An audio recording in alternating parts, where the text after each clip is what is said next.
Hello, everybody, and welcome to a new episode of the MinnMax Show, place about games, friends, and getting better. My name is Ben Hansen, joined by Kyle Hilliard. Hello. Joined by Jacob Geller. It's a sword show. Oh, it's a sword week. It's a sword month here. We're also joined, for the very last time, sadly, by the wonderful Alana Pierce. No sword. No sword. That was a dick joke. No! You're gonna miss me. Oh, what'll we do? Where will we find a dick joke on the internet without Alana?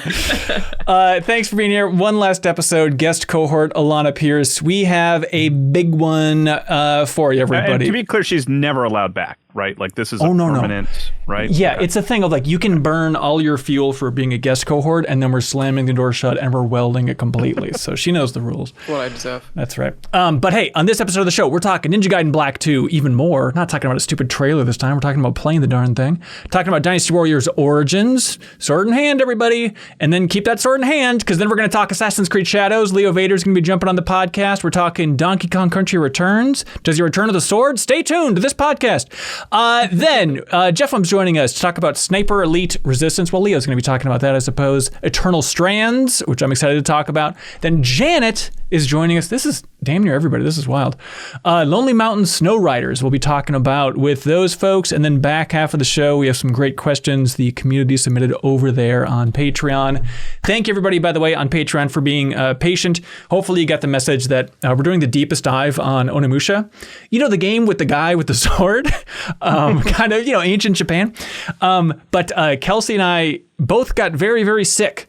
And so we had to delay it by 1 week. So the deepest dive on Onimusha is still happening. Sorry for the delay, but it's going to be happening next week now. So it should be up on YouTube and in the bonus podcast feed by Tuesday of next week. You don't just smash through video games when you're sick? You know what? It was one of those... every time. That's really tempting. But have you ever been that level of sick of like, I am disgusted by everything around me. The idea of picking up a game right now sounds truly disgusting to my core. Food sounds disgusting. Listening to podcasts sounds disgusting. Like that level of like lay on the couch, hand on the head, can't do anything level of sick. It was rough. Wow. Yeah, but then I got better. Are you okay? Yeah, I'm fine now. It was okay, great. Look, we don't need to keep talking about it. We'll save it for bonus pod or something. It was a quick deal. Yeah, I'll monetize my sickness for bonus content. Try and resist that. Oh, the Patreon life has changed us all. I got bad news for everybody though. You know how like when we started 2025 and we're all like, let's play wherever the hell we want. It's time for Guitar Hero Rocks the 80s. This is going to be a sweet time of complete liberation. Officially, as of this week, everybody is now behind on all good games in 2025.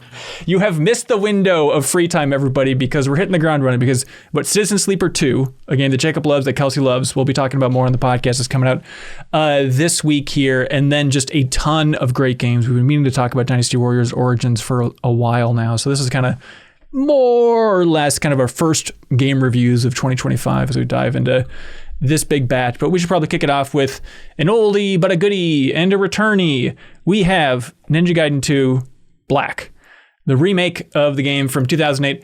Jacob, was it a situation where you like booted it up and started dabbling? It's like, I just want to see what it looks like. No. Oh. I booted it up fully being like, this is my new thing. I'm gonna blast through this. And I did. I've played Ninja Gaiden Black, though I did not beat it, but like this has not been my series in the past, even though it seems like all of my tastes kind of coincide here.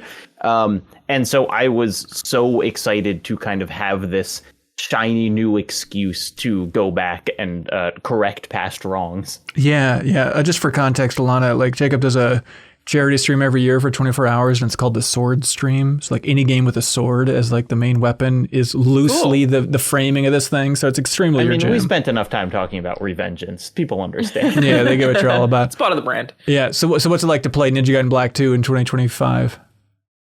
Awesome. Yeah. It truly just like it.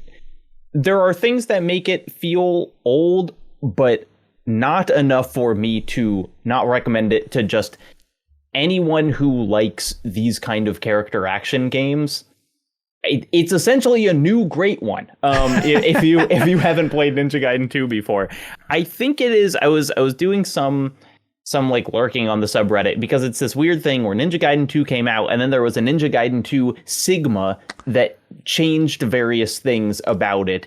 And Ninja Gaiden 2 Black is somewhere in between 2 and Sigma. I think it's mechanically a little closer to Sigma with some changes, but it is an incredibly fast game. It has that thing that I love from this era of games where the levels are like a jungle, a neon city, a flying aircraft carrier, back to a jungle, just kind of all over the place. And it really, like, it looks and feels great. I think the updates, really, really work and just making it kind of look like a modern game. Yeah, I booted up. Played a little bit of it, but probably not as much as you. I didn't finish it. And also feel like it is very good. It feels very good. The only thing that's getting me is I think the camera's pretty bad. Atrocious. Yeah. Like frustratingly atrocious, because it is still really hard. I was actually curious if they would feel as hard, having not played a Ninja Gaiden game for ages, after like the new wave of Souls games and even Souls likes. It's a very different kind of hard, though. It is still, I would say, probably harder in a lot of ways than any Souls like. But yeah, the camera is really kicking my butt. Otherwise, though, very happy with it. It is awesome. Still feels awesome. It's somewhere between, like, it's not a fixed camera game, but it kind of pretends like it is, or like it doesn't consistently stay behind your back, and so you'll get into weird things where it's just like pointing into a corner and there are enemies attacking you that you can't. It's easily the most dated feeling thing about it. It's so funny, because I put it up too and was playing it, and I was like, something about the camera in a hallway feels the most 2008 thing possible in the world of video games. Like, why is the camera in this hallway just feel like, I can feel the There's a stairwell in maybe like chapter 2 or something where it is sort of fixed on the corner. So when you try or at least I had this problem when trying to go up the stairs, I would like end up clipping on the top of the staircase trying to get around that corner. Just like a Deadly Premonition, the way the staircases worked in that game. That's what it made me think of, where it's just, a weirdly old camera, though everything else you could easily put in a modern game, and I feel like I wouldn't notice a huge difference. And also I was looking at the graphics comparison. Yeah. Oh my God, it's very impressive. Like, how sometimes when you play a remake or a remaster even of something, it looks like you remember the game originally looking, and then you need to see them side by side to see how much it's improved. Like, damn, they did a really, really good job. I'm so happy for that whole team that this didn't leak, because it was a lot of work for a long time. Yeah, I mean, you don't need to be a programmer, Alana, but you can speak on behalf of all programmers, please. Of course, yes. The part I don't understand is when they're like, so it's technically a remaster. We just ported it to Unreal 5, and that's what the remaster is. But it's not like the original Ninja Gaiden 2 was made in Unreal. So, like, how do you port an entire game to a different engine? Is that, from your perspective, is that doable? Like, this seems like a wild program to try and shift over. Perspective there would solely be on the amount of time that I spent talking to people who are programmers. Right. And I think the answer that I've been given before on that kind of thing is that it is entirely possible depending on how you set things up originally. So for some games, it would be very much doable. Some, it might be impossible. I would say it would be impossible no matter what, as long as you're willing to spend the time to do it. Like, it could just be very time consuming. Right. But depending on the way that your engine functions, like, it's possible that you have a lot of things in common with Unreal. That said, because Unreal, they've made such a push after the Unity blunder to get more devs on board, I would say their porting tools are probably the best they've ever been. That's a good point. Yeah, I guess. Yeah. It's still complicated. It's not an easy thing to do.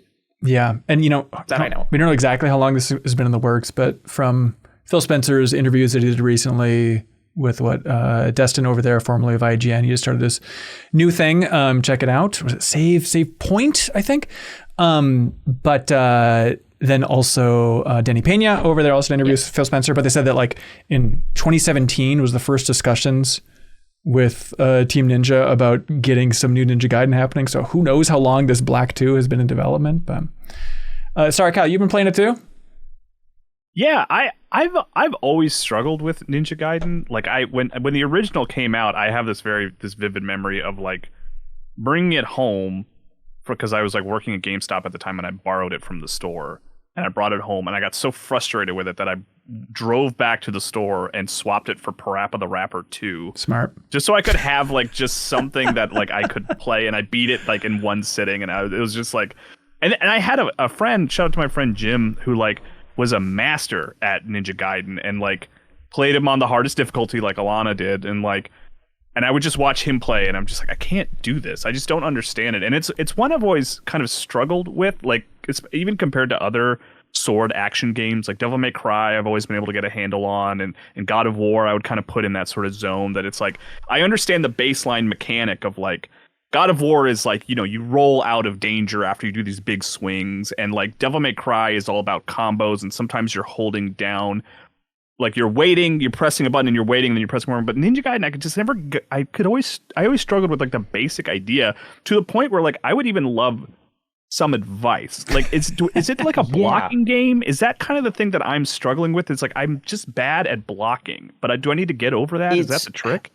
No, but it is unusual. It plays in a different way, and I had to get used to it as well, where it's, first off, the combo controls are very fighting game-esque in a way that I find really interesting, where like in most action games, you know, in Bayonetta, your like light attack and your light attack, if you're pushing forward, are the same. But in this, they are different, and there are in fact combos that are like XX forward Y XXY or something. And so that like that in itself is this level of like additional complexity more than a God of War or something. Well, the funny thing is like the one fighting game that I've ever given myself over to is Dead or Alive 4. So you'd think I would like have a better hand. I remember playing as Ryu in Dead or Alive 4 and, you know, pulling off that combo where you do the spin up in the air and like the Azuna drop down. My new wife. Yeah. Which I did pull off a couple times in Ninja Gaiden 2, and it felt pretty damn good. Like this is the furthest I've gotten with Ninja Gaiden. Like I never got very far in the original. I played the Wii U version of 3, Ryu's Wii U debut. Ryu's Wii U debut. I didn't get very far in that either. But now playing this, I'm starting, like it's the furthest I've gotten, and it's the most I've enjoyed it. Yeah, and then the other just weird thing about the controls is that the dodge and the block are the same button, in that like if you press the block button, you block, but then if you move the movement stick while you're holding it, that's how you dodge. And I, who, to be clear, have only beaten it on like normal difficulty and then a couple levels on hard, have been playing it mostly as a dodging game, but really as an aggression game where you just attack so quickly that they don't even have time to attack you, which works on most enemies, 100%. But not the bosses. And so then the bosses are difficult.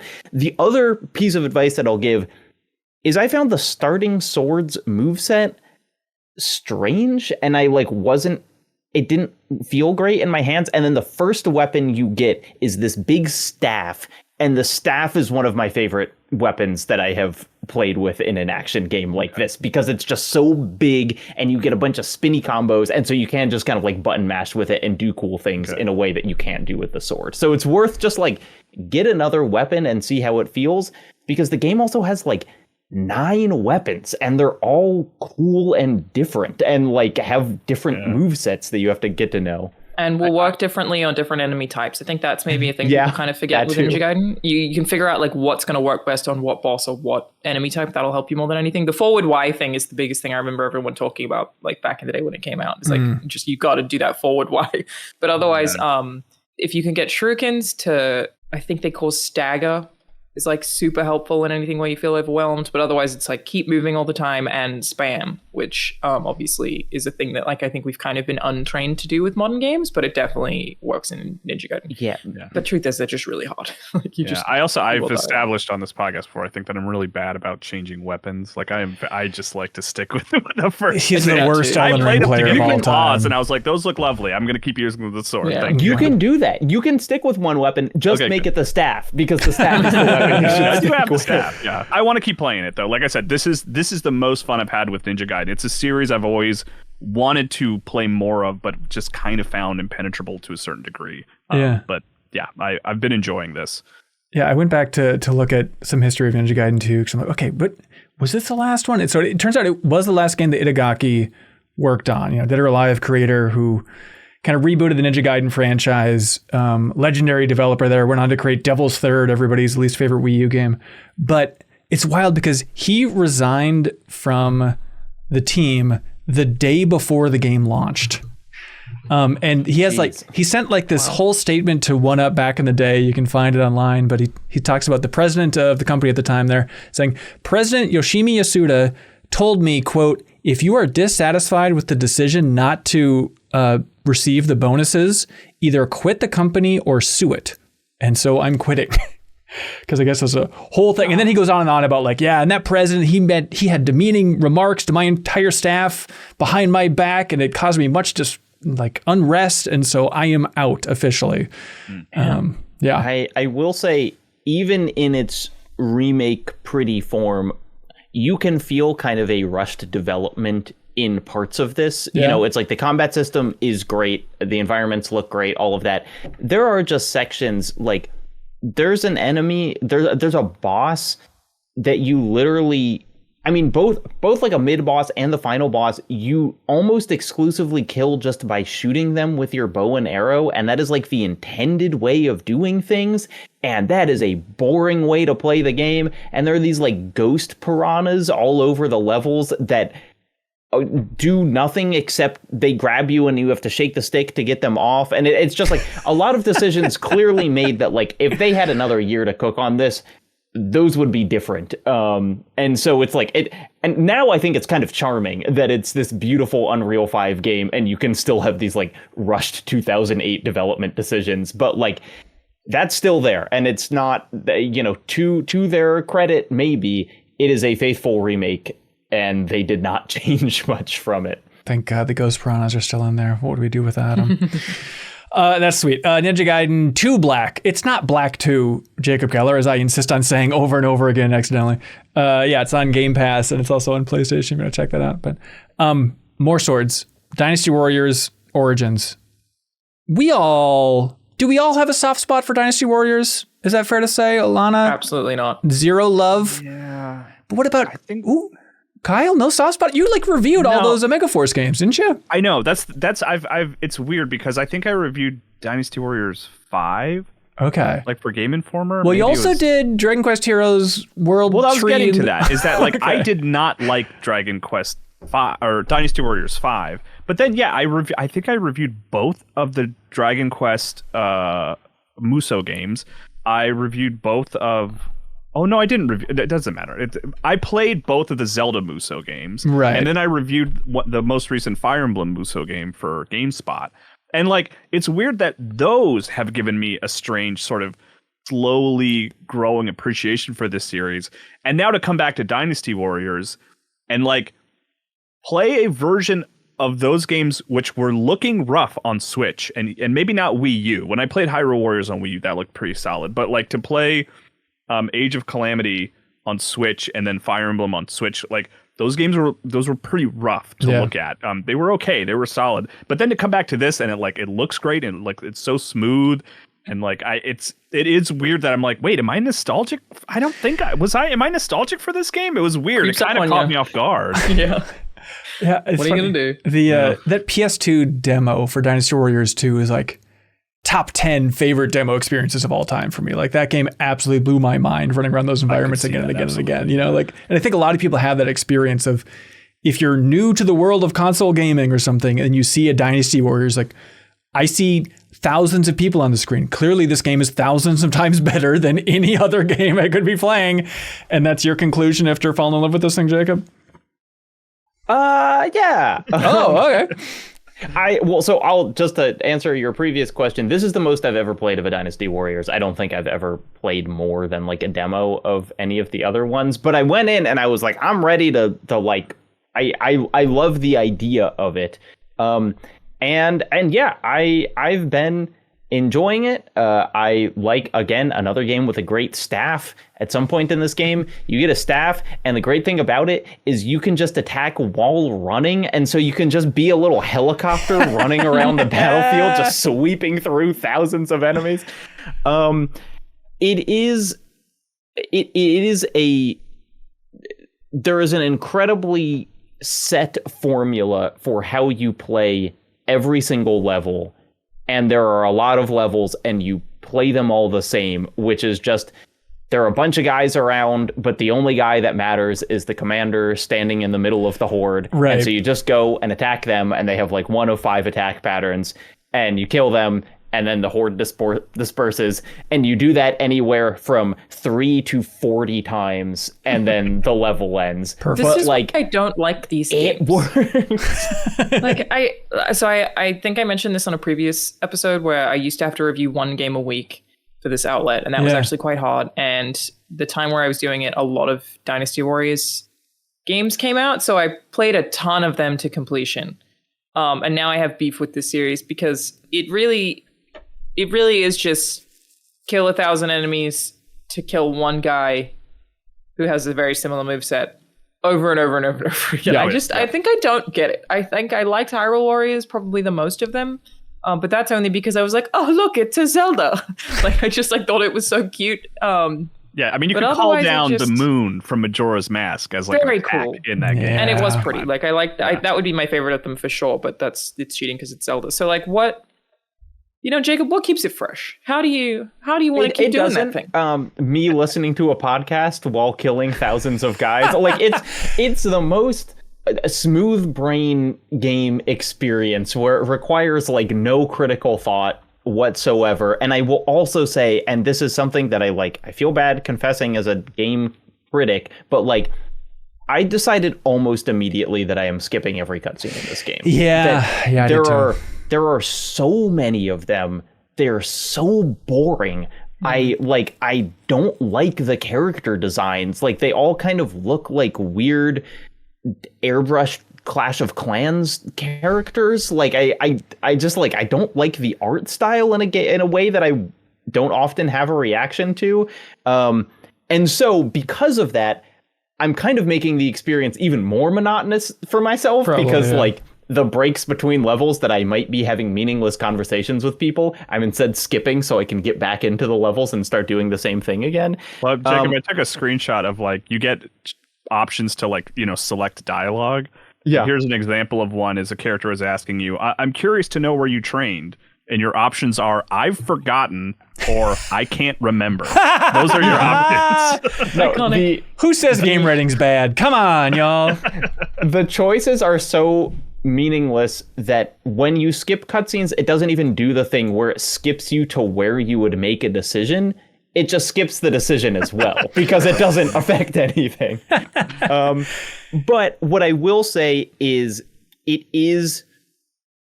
there are a number of like ways that they have tweaked the formula in things that like do not change the fundamental feeling of the game, but are neat and offer kind of like exciting battlefield moments where there is more of an emphasis on like, and I don't know if these features were maybe in another recent Dynasty Warriors, but I think they're pretty new. I mean, 9 was the last one. That was in 2018. So it's been longer than you think, Yeah. So it's like you can do things where you've got various commanders of your army scattered across the battlefield, and you can kind of help them out if they're fighting commanders. And then if you kind of free enough of them up, they can get into formation in a way where you can suddenly do like a giant cavalry charge against the enemy army and feel like you're, Gandalf leading the Rohirrim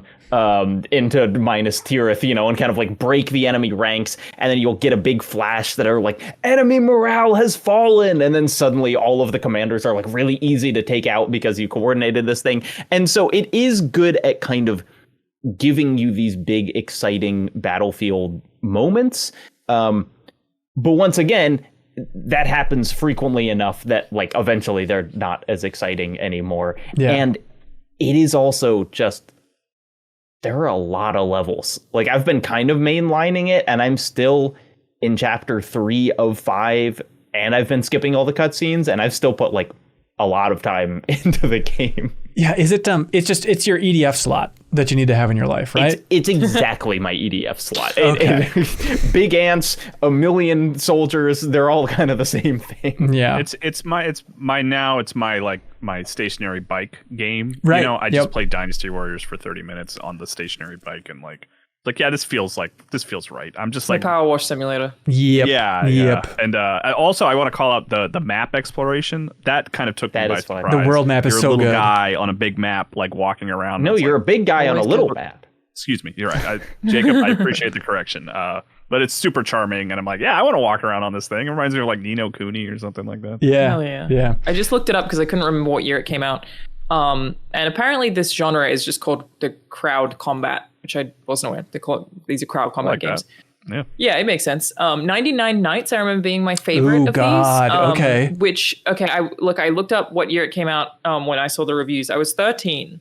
That's a problem. And the reviews are really like not great. Like it's a lot of, 5s and 6s. So I remember this being my favorite of them, but I wonder if that's because it specifically says with 99 Nights, which I remember it like looking pretty and having the kind of character designs that I really like, which is like a cute girl with a sword and some mechanical wings. Big into that as a 13-year-old. I get it. It said it's a little different to others in the genre in that it's like the enemy mobs or ads will basically just fold under you immediately. Like they are much easier to kill. And I wonder if that's why I liked that game. It's just cutting through butter. That's the case here. Their enemy mobs don't pose any They'll just fold over for you? Yeah. I do remember, actually, reading the Game Informer review of 99 Nights, which I didn't play, but I remember it got like a 7 or 6.5 or something. And I was reading the review and I was like, this sounds awesome. Why is this getting a 7.5? You're killing 100 dudes with a move called Death Trampoline. What could be terrible about that? Yeah, 10,000 troops. Yeah. But again, I was a child. I think I liked it because it was both stylish and easy. And I was like, this is great. Yeah. Is that the game? Was that the one that like at an E3? It was the presentation for the PS3. Yeah, it was the Konami game, right? Where it was like 10,000 troops. Yeah, you kept emphasizing it. Wow. Yeah. Right. And everyone was like, okay. Cool. Pop quiz quile. It's a segment. I'm ready. Welcome to our segment, Alana. We do this every other episode. It's called Pop Quiz Quile. Omega Force, the developers of Dynasty Warriors, they created a game in 2023. Without looking it up, what was the name of that game? They created a game in 2023. They developed a game with EA publishing it in 2023 that Kelsey Lewin liked a lot. We talked about it once and it was never spoken of again. It was a Monster Hunter like that had Fortnite inspiration. Oh God! Remember Jesus. this thing? I previewed played this game. Oh my God! No, wait, hold on. It's Wild Hearts. Hey, way to go. Wild Hearts. Which I remember specifically because I asked the developers for a preview if they were worried about it being confused with Sayonara Wild Hearts. That's the only reason I remember the title. Such similar games. Yeah, exactly. So easily Great confused. Soundtracks. I remember seeing the trailers for that one and I thought it looked awesome, but I didn't get around to playing it. I thought it looked really cool. How did it turn out? It wasn't bad. It was solid. Like, yeah, Kelsey Lewin's like the biggest Monster Hunter fan and she liked it a lot. And then I think it just kind of died on the vine. It's that weird thing like of servers taken down at this point, right? It had cool stuff, motorbike mechanics. I imagine it had some like Death Stranding stuff in it that I liked, where like you could like set up like an elevator to get to somewhere, and like other players would be able to use it. Which I like that idea of like it's like this. It's inserting positivity into like the multiplayer sort of aspect of like the only thing you can do is help other players, which is something I love about Death Stranding, and they tried to do something like that. It just didn't. Oh, it's a Strand-like, if you will. Yes, it's a Strand. That's what I did take off. There can only be one Strand like. Yeah, to be clear, my motorbike thing was a joke. I was just making a comparison to Seven on a Wild. I see, of course. That makes more sense. Also, I'm wrong. It still has a relatively active community. There's still people relatively posting on active. Wow. I mean, all right. yeah, relatively. I'll be damned. Hey, Jacob, you tell me when your stomach starts rumbling. I'm just going to list things, okay? All right. Put the mic up to your stomach, please. Now, is this a pop quiz? Or no, this is absolutely not a pop quiz. This is just asking a good old-fashioned question. 4-cheese tortellini and Italian sausage meal. You had me at cheese. That's right. Smoky Gouda chicken. Parmesan and sun-dried tomato chicken penne. That's right, everybody. It's Factor Meals. Imagine all these delicious I had that meals. last week, by the way, and it was delicious. They truly are good. We turn down a lot of ads on this podcast for crap we don't like. I love Factor Meals. It would be I've been using them for 3 years. That's right. They're delightful. They're not paying me to say this. I'm just helping to chill for Factor because I like it. It's truly good. And the big thing is, this meal, Jacob Geller, it only takes you 45 minutes to prepare. Oh, wait, I'm sorry, scratch that. 2 minutes to have these delicious meals ready in front of you. They want you to know that you can optimize your nutrition this year. Factor has chef-made gourmet meals that make eating, well, easy. They're dietitian approved and ready to heat and eat in 2 minutes. Heat it, eat it. Kyle, nothing better than that. You can't beat it. So you can feel right and feel great no matter what life throws at you, they say. Factor arrives fresh and fully prepared and it's perfect for any active, busy lifestyle. With 40 options across 8 dietary preferences on the menu each week, it's easy to pick meals tailored to your goals. Choose from preferences like Calorie Smart, Protein Plus, or Keto. And you can also get smoothies. Nothing better than a big box of Factor meals. Oh, smoothies on top of that? Psh, I can drink this while I'm waiting for this to heat up in 2 minutes. This is delightful. So you can eat smart. I get their wellness shots out on every week because I feel like they have like this just little different vitamins, etc., that I usually don't get in my diet. So I get the wellness shot out on. Look at that. They're great. Factor Meals ready to help. You can eat smart with Factor. Get started at factormeals.com/MinnMax50off and use code MinnMax50off. That is the number 50 to get 50% off your first box plus free shipping. That is code MinnMax50off at factormeals.com/MinnMax50off. Jacob Geller to get 50% off plus free shipping on that first box. Thanks to Factor Meals. Help support them if you want to support us. We appreciate it. Hey, Jacob, you've been great. It's been lovely having you here. Thanks for being here, Jacob. No, hey, one more thing. Real quick. 1 second review of 8 Billion Genies, that comic book that you read. Rules. I loved it, and also I want to buy it for my 10-year-old nephew. Perfect. You know, it's like I loved it, and also a kid would love it, and I would feel comfortable giving it to them. We talked about it a couple weeks ago. It's a comic book that's like a limited series where the premise is when the population of Earth hits 8 billion, everybody on Earth gets one genie and one wish, and just what happens to the Earth. Whoa, that's fun. It's fun and wild. I'm trying to think of what would be too dark for a kid's story, Jacob. Like, there's that one wish about the ocean that I still think about because it's so twisted and weird. I think that would freak me out as a kid. I don't know, but it's not more than stuff that happened in Animorphs, which to be clear was pretty dark and twisted. Yeah, but freak kids out. You just don't want to. No, I think it would be violent. Yeah, I think if I read that at maybe not 10, but 12, I think I would just be. It would be like a thing that I would think about, every week for the rest of my life. Yep, coveted media. And then also thank you for the recommendation to go back, because I kind of mainlined Indiana Jones and going back and doing that psychedelic-ish quest in that fourth region. I'm so glad I went back to that one. That one is so good. So thank you for that. Can I say one more thing before I clap out? Hell yeah.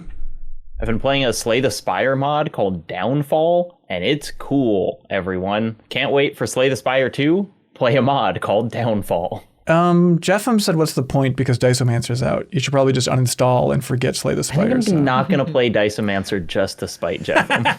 All right. Bye, Jacob. Bye.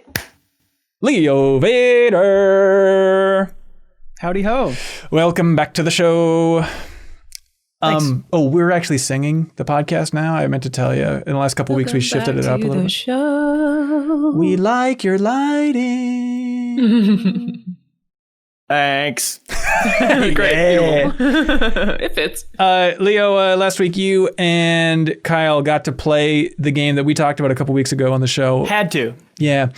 We talked about it from our naive space of talking about the state of Ubisoft, what they're going to do, so much pressure on Assassin's Creed Shadows. And meanwhile, secretly, in the shadows yourselves, you and Kyle were scheming to play a preview of this darn game. How much did you guys get to play?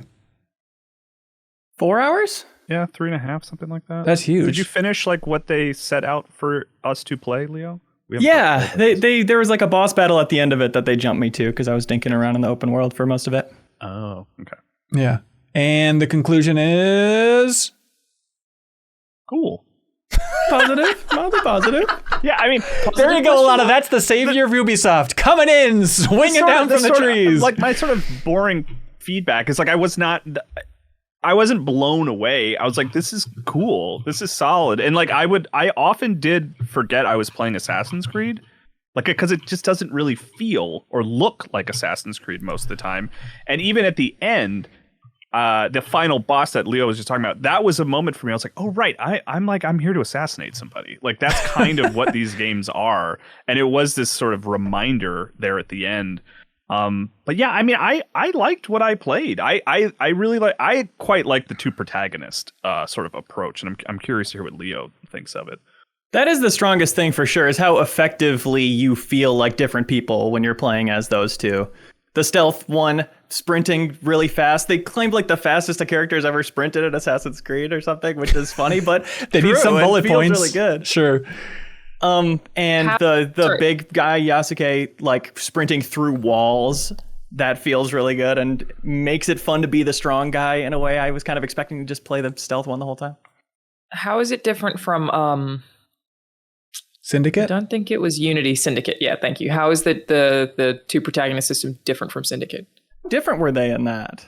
Well, you could only play as Evie, like, kind of occasionally. Like, I guess my question is more like, are you able to jump between them at any point in time, or is it like mission specific? Like, does it work like GTA? Like, I have no understanding of how that particular. I don't think it's like while you're alerted, but you can go into the menu when you're just stinking around and switch, and also in cutscenes. Often it'll say, do you want to be Yasuke or Naoe coming out of this? And that's fun because I wouldn't always think to switch, but then it's like, okay, yeah, this makes more sense for this character or whatever. I haven't played this one in a while. I also, in this, it is kind of one of those things. It's like the setting in which we were playing it sort of affected my feelings on it, because I had like a certain amount of time that I was allowed to play.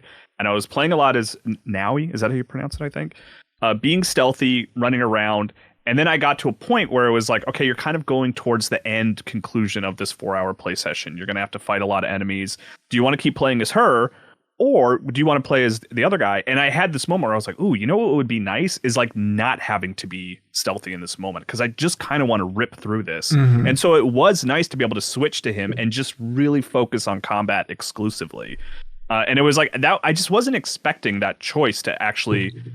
I figured I would just find the one I liked and stick with them. But even in that 4-hour session, I was like going back and forth, and because I would get like, I don't want to do stealth right now.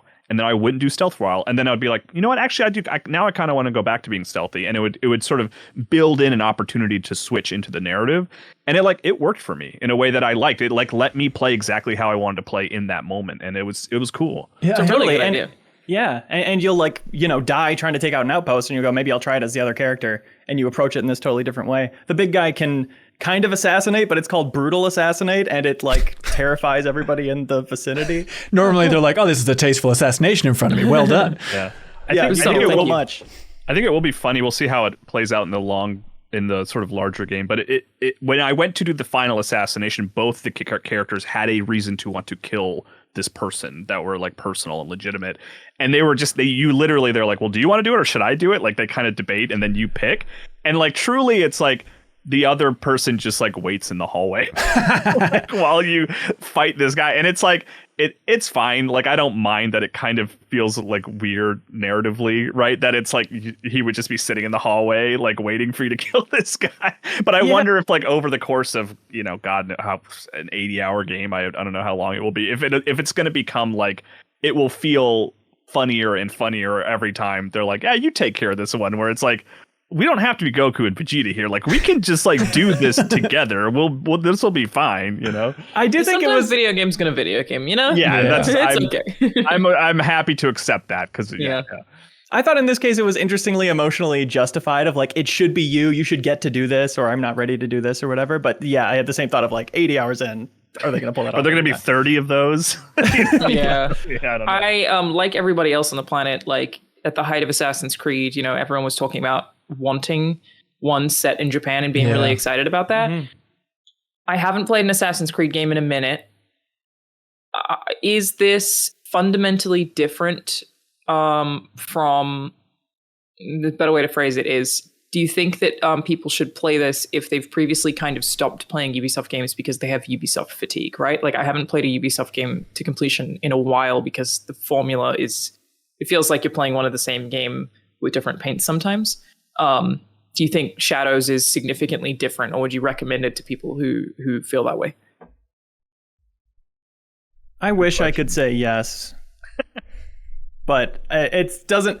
And with all the delays and stuff around this, I was hoping that it was in pursuit of a more different thing, of going for something bigger, achieving some more ambitious goal, not in like making the game bigger, but changing what Ubisoft is in a way I think a lot of us are agreed needs to happen.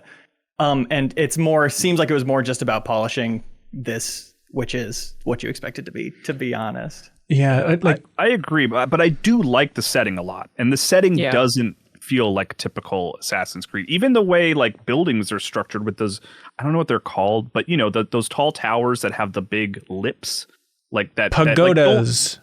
Like they wouldn't really work in like a traditional Assassin's Creed. Like Ezio would struggle to climb those, but you do have tools where you can sort of grapple hook your way up. Yeah, and it's like those kinds of things make it feel a little different, but like I to your question, Lana, like it's not a dramatic change from Valhalla. Or was that what Valhalla's the Vikings one? Yeah. Okay. All right. Yeah, I heard that like, you know, you still climb towers and you're seeing then kind of points of interest from the towers, but there's still question marks, and you can go inspect them, or you can like recruit people and send them out to discover the locations for you, which sounds kind of funky. Yeah, that's one of the more positive things from the play session, is a little bit more that brotherhood energy of recruiting people and in gameplay saying, come assassinate this guy, and the guy pops out of the hay and was waiting there the whole time to do the assassination. That's still fun and cool. And now you kind of have more of a little bit of an army that you do send out to scout objectives for you and reclaim resources. Like you'll find a big chest and you go, okay, I'm going to assign a scout to pull this back in. And then when the seasons change, which happens systemically after a certain amount of gameplay, then it's like, okay, you get a little transition of the weather changing, which looks really pretty. And then your scouts are back and they have delivered your resources and you kind of have them to use again. That system has potential for sure. That being systemic is really neat rather than like story focused. That's a really cool idea. I wonder how much it changes gameplay too. I know. I'm wondering about that idea of like, I always think of Red Dead 2, right? When it's like you start a mission and it'll kind of like fast forward the time that it needs to be for the like perfect lighting in that. But yeah, it's going to be so strange if it's like some missions you can just play in the summer versus winter and there's snow on the ground. I was doing the boss battle in a dramatic thunderstorm, and it took me a few minutes, and then it like cleared up, and I was like, "Oh right, that just happened to be a dramatic thunderstorm." That's very cool. Yeah. I didn't have a thunderstorm, which is telling. Like it was just a normal, clear night. Cool. Yeah, which is interesting for the stealth implications, of course, because it's maybe a little tighter in the understanding what enemies hear and what they see, and you are more in the shadows if it's dark. So sometimes your choice between the two characters is going to be decided based on like time and weather. Which it's a good like small innovation that can actually give players a lot of different thoughts of pattern of thought, or like just small puzzle solving within how you want to approach anything that could be stealthy. Like it's a cool idea. I also wanted to ask, I've seen some stuff about the combat being a lot more brutal. Is that true? As Yusuke, like, yeah, he's very violent. Like it's chopping people's heads off. Yeah. Sweet. But it didn't feel hugely different to me. But it looked more intense. Yeah. Yeah. Is it the most intriguing thing that I saw from the preview coverage was, and I haven't seen like a deep dive on it or anything yet, but what is this about like building up a town? I saw it like a grid-based system where you're like laying down a town like it's freaking Dark Cloud or something. What is that? I didn't get to touch that. Yeah. Oh, okay. I didn't encounter that at all. Oh, geez. Doesn't have a tower defense minigame? Yeah, was one of the Ezio trilogy did? It was the last Ezio one, Revelations. I totally forgot about that. Like I loved the city building stuff in Assassin's Creed 2 and the ship stuff in Brotherhood. You know, you had like a little chicken coop and you would send them off on missions and then you'd do the thing and they would all show up. They had some really fun mini games. It's like that is definitely a thing where I feel like they've innovated. The Assassin's Creed Black Flag was the ship one where you would like send ships off, like some very cool little mini games there. And I guess if this one is a a town building thing. That's a very cool idea too. Yeah, it's gonna be a little bit like a dragon squeezed in there with the whole island scenario or something. I'm curious how that all works. Maybe more like a Starfield or something. It feels in that Bethesda direction of like jack of all trades, and maybe master of a few. We'll see. Yeah, hey, we'll see how it goes. Yeah. Benefit of the doubt. Kyle, were you over the damn moon when you realized that you're playing Onimusha right now for the deepest dive? And then also you're dealing with Nobunaga in Assassin's Creed Shadows. We get sweet Nobunaga crossover. It's funny because I only know Nobunaga in the context of like this violent, often magical warlord, like with superpowers who turns into a demon sometimes. And so to see him as just like this real historical person in Assassin's Creed, a dude in a meeting who's just like talking and like, it's like, oh, that is weird to just see this guy be a person for once. Yeah, unbelievably boring. Not even ambitious, I would say, based on the way I'm seeing this trick. Yeah. I also saw stuff like in the open world. I don't know how much you just got to like, run around and explore versus specifically tackling these missions, but there's stuff like you can draw the wildlife. They're like trying to think of ways to have you like connect with the open world and appreciate the beauty of rural Japan and stuff. And like, did you get any of that kind of Ghost of Tsushima beauty soaking in? But it was hard. I mean, we played it over like Ubisoft's proprietary streaming thing. Yeah. So it was kind of low frame rate and kind of low resolution. But that is cool in theory. It was crouch walking up to animals, and it was like two boars fighting, and you sketch them headbutting. You get the close up of them going at it, and you think about the nature of life. Okay. And I like they that. Just ran away from me. I could never like catch one. I don't know if I was crouching badly or something. But they would just. I like that direction for sure. Yeah. What about this, you guys? Let me pitch the ending of this game, which is inspired by the ending of the Die Hard arcade game, which is freaking cool.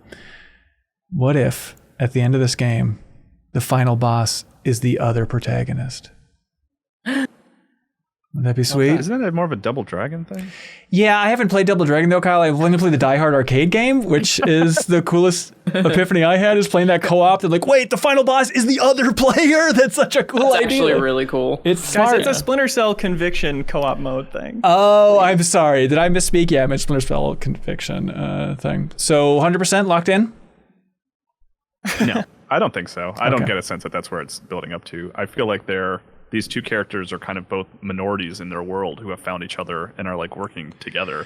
One's a black man in a world that he's, there's where he's out of place, and another's a woman, in the sort of feudal Japan. And so they seem like they're leaning on each other to like hopefully achieve something. Well, that sounds very players sweet, might be Kyle. surprised that Ubisoft knows that there weren't a lot of black people in Japan at that time. That's part of the story. It's interesting. I like this a lot. It is. Yeah. I can see them fighting and not killing each other though, because it's kind of got that, to be an Ubisoft game, you need to have both guys survive at the end so you can keep playing it forever. Yeah, that's true. It feels kind of inherently limited that way, and I don't think games like to do the let's jump back before the big ending thing. I don't know if that fell out of favor, but it just doesn't feel like something that happens that much. Yeah, you can kind of shoehorn it if you have to, and I feel like a lot of games are like, I feel like we have to at this point. Let's make it happen. Right. Yeah, and also I guess Yasuke, that's probably not the way he died. Was from some video game player on his controller killing him or something. Fighting his best friend. I don't think so. I want to speak on the parkour for a moment because it's Please. close to my heart, and I was excited about it specifically in Shadows, saying a lot of the right things. Parkouring up and parkouring down is kind of back from Unity. It's a little less run straight up any wall. It's a little more you have to find the specific paths in, Great. which I think is more interesting. I don't mind constraints like that kind of make you be more observant versus thinking less. But the parkour is still very bad. Oh no. And I'm just exhausted 15 years into this parkour franchise. That with all these delays and stuff I don't know, it's a couple months before release, but it's been this long where it's bad. I don't feel like it's gonna suddenly get good. You walk into a closet to open a chest. Good luck. You are sprinting around every piece of furniture in that place. It's crazy. You're just constantly hopping on stuff you don't want to. When you're in the flow running on rooftops, you'll zoop to a little crack in a fence instead of running to the rooftop across. Yeah. And it doesn't feel like there's a skill ceiling that I just need to learn. It feels like you're just constantly there's a 25% chance you're going to do the cool thing you want to do, which is a shame because they got a lot of cool parkour animations in this. And that's what got me excited. A lot of cool things to do with the grapple hook. But I just could not like get things I wanted to happen reliably. That's such a shame. That's really tough. I wonder wonder if past Assassin's Creed, do you feel like where they nailed it, Leo? Or is it just always kind of been... It's always been fine for me. You know, it's always been nice animation. My friend Eric, and I want to shout him out because I'm stealing it. What he said, with Origins, it got worse because they made every point on everything a parkour point. Probably as the map's got bigger, right? Like, because Origins is so big. Yeah. They probably had to focus more on making sure you could traverse quickly. Right. And that was less than previous games. Find the right path up this tower, more just fly up this tower and you don't have to worry. Because it used to be more puzzly, right? And now it is just an open world traversal mechanic. Right, which they want it to be a little more puzzly again, but they have not walked back the problems that came with that, I don't think. Yeah. It's also tough to walk back because like even now if you played a recent Assassin's Creed game and you go back to 2, any of the wall climbing feels so slow. Like at the time it worked, but because they've iterated it on it so much and sped it up so much, and the animation is really good. It feels really, really sluggish. It's like a really tough thing to walk back kind of at all without upsetting people who are used to the speed that they've gotten so far. It's a tough problem to fix. Like if the player is accidentally jumping on things that they don't want to, of course, they don't want you to have that experience because that's, I think, like one of the most frustrating things that can happen in a game is you have an input and it doesn't do what the player wants. Like that sucks. You don't want that at all. But I when you're also trying to make sure that people can free run and it's fast, it's got to be very tough to fix that, to stop. Like just if the camera's just slightly too far one way, it makes them go on the wrong thing. Like I don't know what the solution to that would be, unfortunately. No, it feels very fundamental. Yeah. Well, hey, March 20th, Wind of Shadow's coming out. I mean, going in, looking forward to it more or less after playing it for a couple hours. More for me, for sure. Because I was kind of like, Assassin's Creed's a series that it hasn't hooked me back in since I sort of lost momentum after finishing 3. Like after I beat 3, I was like, I don't think I enjoyed that. And it's never really hooked me back. The closest it got was Valhalla. And this, I like playing it and like the story hooks, I think were interesting and I want to see where they go. And I just love that setting, you know, like it is a setting I've wanted for Assassin's Creed for a long time. So I'm definitely like, my excitement has gone up, but with this sort of asterisk that it was pretty low initially. So just getting to spend a couple hours with it, I was like, oh, this is cool. I think I do want to see more of this. Yeah. Yeah, and that is still a credit to Ubisoft that when Assassin's Creed picks a location, it's going to be the like most amazing, accurate version of that location you've ever seen. And it's still going to be cool to explore. But I may be a little opposite of Kyle. Like I was looking forward to it a pretty good amount, and now I'm a little more tepid, a little more. I'll give it a few hours and see how it feels. Okay. There we go. Assassin's Creed Shadows, everybody. Thanks for your hot report. A game that we know is pretty damn good, and we know exactly how it feels, is our dear friend, Sir Donkey Kong. Does he have a middle name, Kyle? There he is. There's that man. Oh, we love our old friend. It's great to see you back again and again and again. You returned, and then you returned looking even better. What more could we ask for? Returns is yeah, so we got Donkey Kong Country Returns HD on the Switch. Fun weird fact, Kyle. This the original game back in 2010. It was the first game I ever podcasted about. It was my first time on the Game Informer show back in 2010, and it was like I think Dan Reichert was like out on a trip, and so it was like a last second thing. Like, who can talk about Donkey Kong? I was like, I got high with my friends and we wore ties and we played it over the weekend, so I guess I can talk about it a little bit. And I was so nervous talking about it. That's the intended experience for sure. Yeah, I think so. It was a disaster podcasting. So you put on ties? Like that was like part it was of very fun. That's my friends, very cute. We had like a costume party where we ate like bananas and everybody dressed up to play Donkey Kong Country Returns. That's incredible, honestly. It was really good. But how's the big HD version here, Kyle?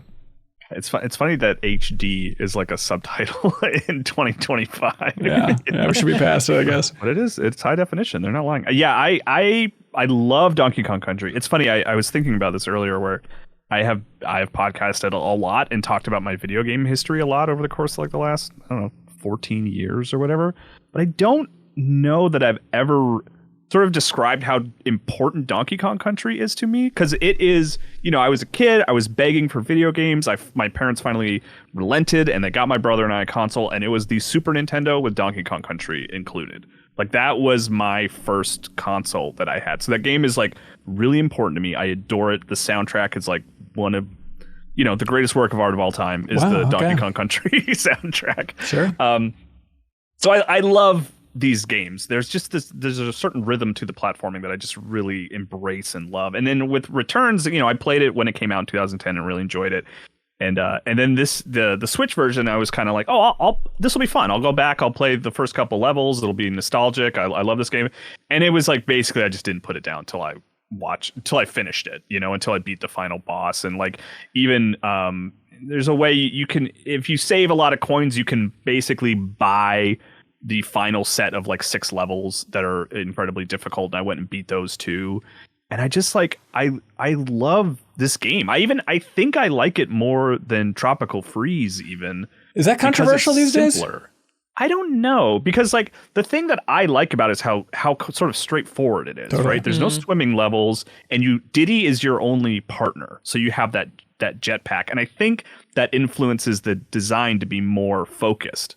Where Tropical Freeze, you have a choice of different partners that sort of move you in different ways. So the levels have to at least a little bit be designed around being able to let you play as Cranky if you want, or as with Dixie if you want, where this is more just straightforward, like fun challenges. And also the soundtrack, as much as I love Tropical Freeze's soundtrack, this Returns is more a direct callback to like the original games. Like, it's a lot of remixes of those original songs, which I really love. I mean, so it's just like, it was just a blast. Like, it also just reminded me again, I don't know if I'm the only one that feels this way, but like, I was so underwhelmed by Mario Brothers Wonder. Yeah. And I was like, and then to go back to this, and I was like, this is like the best Nintendo 2D platformer, like, without question to me. There's just, it feels so much better. And the rhythm of it is so much more interesting. And like, the world that in which it exists is just so much more sort of engrossing to me. Like, I don't know, there's something about them calling it country that has always like made me feel like it's like such a real place with weird things. I don't know. I'm definitely a lot of like childhood nostalgia coming here for me, because like I just love Donkey Kong Country. Real place. Who's the president of Donkey Kong Country? I don't know. Something about it not being like Mario World. It's like World is too big, but but it's bigger than land. I don't know. Country was always intriguing to me. This could really happen. Yeah, exactly. It's achievable. And then of course, I mean, I saw a couple other people doing this too. I think our friend Imran Khan, also was like, well, now I got to go back and play a bunch of old Donkey Kong Country games. So I've been playing Donkey Kong Country 2 and 3. 3 I played a lot. 1 I played a lot. 2's the one I've only beaten like once in my life. So I've been revisiting that. And I love the series. And I wonder if, because they re-released the Game Boy games, they've re-released Donkey Kong Country Returns HD. They have the theme park in Japan now. I wonder if there's like another Donkey Kong Country platformer on the horizon. And I went and looked, because I was like, did this game sell really well? And like, if you look at the Wii charts, like it's pretty high. Yeah. It didn't outsell Just Dance, but it's on there. I mean, it definitely is really consistent that if somebody remasters something or re-releases something, except with Nintendo, to be honest, that they are doing it to test for a new installment in the franchise. Totally. I think that happens very regularly. And especially like, I would love a new one. I think they're picking up steam on this too. You think of, the success of the Mario movie, and there are rumors that there's going to be the Donkey Kong spin-off movie, and the fact that they're spending millions and millions and millions to expand the park with Donkey Kong Country. And, his 45th anniversary is coming up next year. It's adding up. Yeah. It's like, I do think they're building up to some big Donkey Kong themed platformer. Yeah. And like, there were rumors too that years ago, remember that Vicarious Visions was working on a 3D Donkey Kong game. And then that was But I don't scrapped. want that though. I do. I don't like Donkey Kong Country 64. Forget Donkey Kong Country 64. Just the premise of, okay, just to be clear, I mean, if you had the choice of a new Donkey Kong Country 2D platformer or a new take on a 3D Donkey Kong platformer from the primary, Mario Galaxy, Mario Odyssey team, you wouldn't take that? Oh, okay. So, well, you said Vicarious Visions. No, not they scrapped that one. That one. Okay, so now you're saying see a lot of day. hypothetical. Would I rather have a 2D Donkey Kong Country or something from like the Mario team, like a 3D Donkey Kong? This is your second Kyle quiz. Yeah. I guess I would take the 3D. Exactly my point. But and I just want to to circle back slightly. They did drop the country for Donkey Kong 64, which is why I don't care for that game. Oh, I see. It's just I Donkey It's not Kong. country. I don't want it. Yeah. Where does it take place? I'm just confused about the world all of a sudden. What? Donkey Kong is not a place. He's a person. The first one I played was Tropical Freeze, and I loved it. So I actually did pick this up on Switch this week, and it was my first time playing it. I played very little. Like I played maybe like 20 minutes. Like I've not played very much. Wonderful, delightful. The same thing that happened to me when I first played Tropical Freeze happened here, where it's just almost in a way that like kind of Astrobot was last year. You just are so delighted by how creative things are. Yeah. You just go, oh, damn, that's cool. And it's like everything's very pretty and the animation's always so tight that like it's just a very pleasant experience. I'm terrible at platformers, so I lose some of that by how terrible I am at them notoriously. But yeah, like that's I have a bunch of flights that I have next week, so I'm definitely going to be Donkey Kong countrying, exclusively countrying on those flights. That is true. Correct. It's going to make a great handheld game for sure. It's the place was always meant to be, other than the 3DS. In the background, it's so good. They're just very well made. Like I remember. Beautiful games. I'm sure this is more common. It's not a stroke of genius out of the blue, but I remember. I think it was in that Iwata Asks for the original release of Donkey Kong Country. That Retro, they had like a room in their office where they had every level listed out. And collectively, they gave a grade review score to every level in the game. And then they said they did not stop development until every level was an A. That's cool. It's just an interesting way to approach it. There are like amazing levels that are even like the bonus stages that you don't have to play to finish it. Like there's one where there's like these waves crashing from the background that you have to like time to that one might be a mainline level. But like there's one where you're like riding a whale. That's like seems like like in any other game that would have been a mechanic that would return, like level to level, but it's just like a one-off thing. It's Nintendo's so good. just very good at that, right? Like I feel like all the first-party Nintendo games, outside of Pokemon, which is obviously Game Freak, but still, they're just so polished, like top to bottom, so polished. I think it's amazing that Tears of the Kingdom wasn't full of bugs. It's impossible. Like doing physics in video games, not that hard. Everybody does it. Getting those physics to work without a ton of bugs, actually extremely difficult. Like the games that just have so much polish, and I think it's part of why they get such a pass for like nothing's ever on sale and we buy the same things 1,000 times over. Yep, totally. Yeah. I'm part of the problem. I also love that old story from Retro when they were developing this game. And, Miyamoto came to visit Retro and he's like, okay, I have one note on your design for Donkey Kong Country Returns. I think it's important that Donkey Kong is able to crouch down and blow on flowers to reveal secrets. And, obviously when he leaves, they're all like, are you kidding me? Like blowing on flowers? This is the least Donkey Kong thing I've ever heard in my life. That sounds so dumb. Then they said they put it in the game. They're like, yep. They're like, that is that missing touch of charm we would never think of, but it does add so much to Donkey Kong's personality that he's just blowing on flowers. It's like when you're waiting for a platform to lower, you're like, oh, let me blow on this flower and see what happens when you get something. It's like, turns out that guy, pretty good. Like, he might know what he's doing. Every now and Donkey then. Kong's got big cheeks, and you've always wondered why. That's it. Not just for the nanners. No.